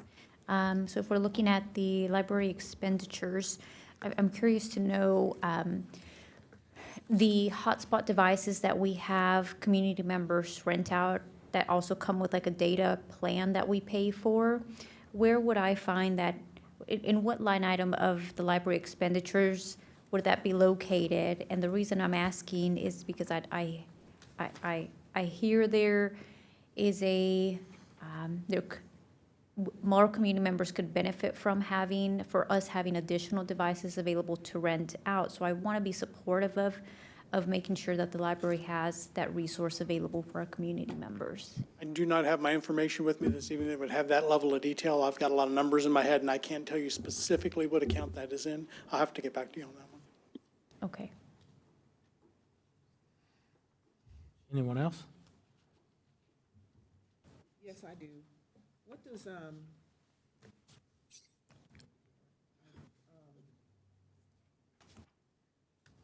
credit cards that are, I'm talking about the unreconciled credit card line. So, again, I don't know what the history of it is. There seems to be a history of that here where they have this unreconciled credit card.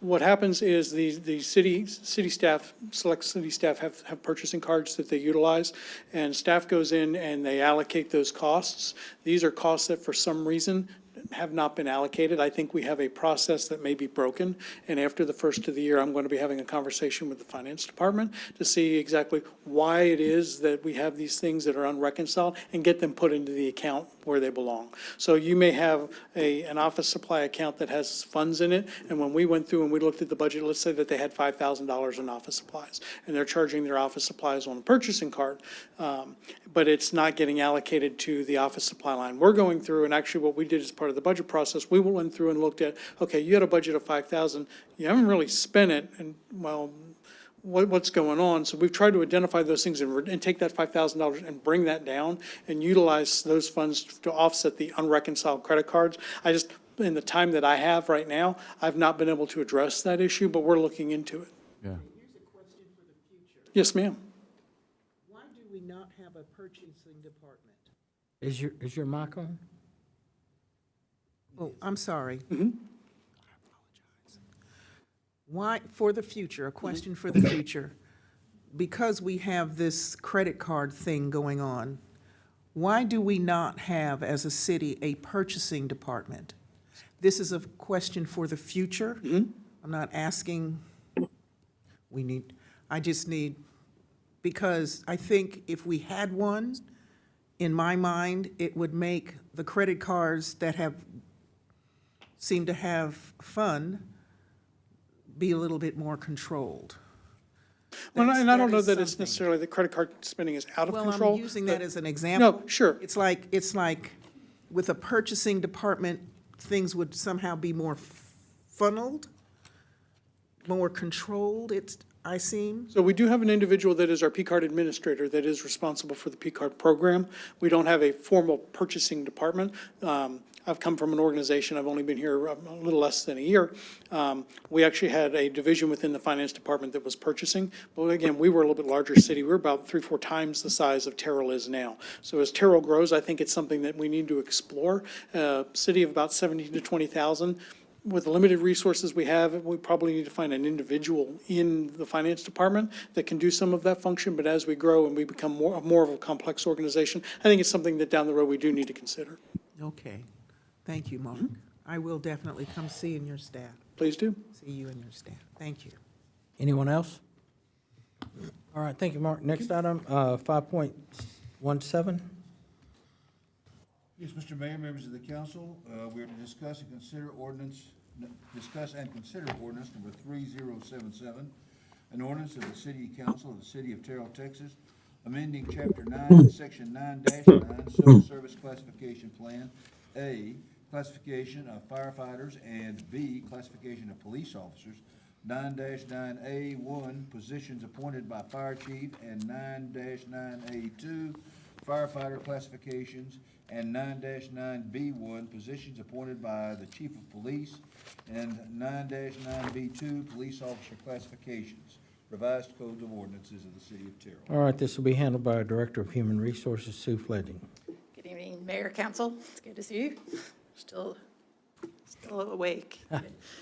So I bring tonight the ordinance for civil service positions here in the city of Terrell. So each year we bring this forward, designating the number of positions, the base salary, and any changes that will occur during the year. So you'll see we've prepared this, and for your consideration will be 3 additional police officer positions, a 4% pay adjustment for all sworn police and fire personnel, which will be effective January 1, 2025. In anticipation of the opening and staffing at Fire Station Number 3, the addition of 16 total fire personnel with a targeted start date of April 1, 2025. And I believe this comes to you next week for action, and then the second reading on the 24th. Let's discuss and consider on the agenda, Mayor. Yeah, but is this a discuss and consider, or is this just for us? Well, Should not be. We're just going to discuss. Sorry, tonight. I'm learning. You're okay. No, no, no. No, that's fine. Reading it off the agenda. Right. So again, we are going to take action on the 17th and then on the second reading on the 24th. So we're Anybody voting, have any questions? we're voting on the 24th?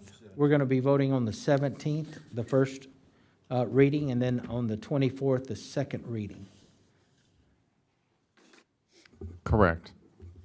So twice. We'll have to do it twice. Okay. So if I may ask, just from a scheduling standpoint, so we don't have just incredibly lengthy meetings coming up. Are we dividing these out in a way that's hopefully going to not have us in our meeting till 11 at night? How are we feeling about that? Yeah. We have very little on the agenda next week other than just the required public hearings. So if you'll bear with us next week, then we'll be able to land this thing and meet all the state deadlines. So, again, Councilman, it's a good point you bring up, and that's why I was trying to stress to the council, if we could have a clean ordinance ready to go for us on the 17th, that would require next week you get out and visit with whomever you need to visit so that you're comfortable with the ordinance when it comes to us on the 17th. Okay? Makes sense. All right. Any other questions? Thank you, Sue. Next item on the agenda, discuss City of Terrell financial policy. Again, this is going to be our Assistant City Manager, Mark Mills. Good evening again. I'll be brief. On an annual basis, staff brings forward to you the city's financial policy. We're going to be bringing that to you in the next couple of meetings. You're not going to see significant changes to the policy at this time. There's two relatively minor changes we'd like to make to the policy going forward. What you will see, though, is a more comprehensive review of the policy, probably first quarter of calendar year 2025. We have a new financial system that we've put in place. We'd like to get through the first year of that, get through the system, utilizing the system for a year, get through our year-end close, and then come back and do a more comprehensive review and revision of that policy. Okay. So we won't be voting on anything next week. I would anticipate. Related to the financial Yeah, by the time we get to the 24th, the couple of minor changes that Mark is talking about, we hopefully will have those for you. Okay. And then you'll see those on the 24th, and that will give you your annual update to the financial policy. That's something our auditors and our credit rating agencies like to see. And I really would encourage folks to go click that link, go take a look at our financial policy. It's good to always review it on an annual basis, and that's just a good best practice. All right, thank you. Next item on the agenda is 519, discuss City of Terrell Employee Handbook. Again, this will be our Director of Human Resources, Sue Fledging. I'd like to announce that Sue is the last presentation on our agenda, and she is also just about at the 6-month mark of her tenure here, and she is wonderful. She's doing a great job for us. So, I am still happy to be here and Great. come to work every day, and I Thank feel you, very Sue. welcomed, so that's wonderful. Miss Waco, Mayor. Oh, good. I miss my families there, but other than that, I really enjoy being here, so. Really, what we're going to do is bring updates back later in November. We have a few updates that we'll make once the civil service and the pay increases pass. We'll get those updated in the handbook and bring those to you later in November for review. We're going to break out the certification charts for fire and police, and then we'll also evaluate and see if there's anything else we need to bring forward at that time. Great. Does anybody have any questions for Sue? No? All right, thank you, Sue. Next item on the agenda is our consent agenda. We have one item on there. Discuss and consider the minutes of the regular city council meeting for September the 3rd. Is there a motion on the consent agenda? I move that we accept the consent agenda. I have a motion. Is there a second? Second. I have a motion from Donna Renee Anderson, District 2, a second from Phil Robinson, Deputy Mayor Pro Tem, District 5, to approve the consent agenda as presented. Is there any further discussion? Hearing none, all those in favor, let it be known by stating aye. Aye. Aye. Any opposed? Motion carries. All right, we don't have any executive. We do have a Receive Star Transit monthly readership reports. If you would, please reach out to staff on that item. We are adjourned.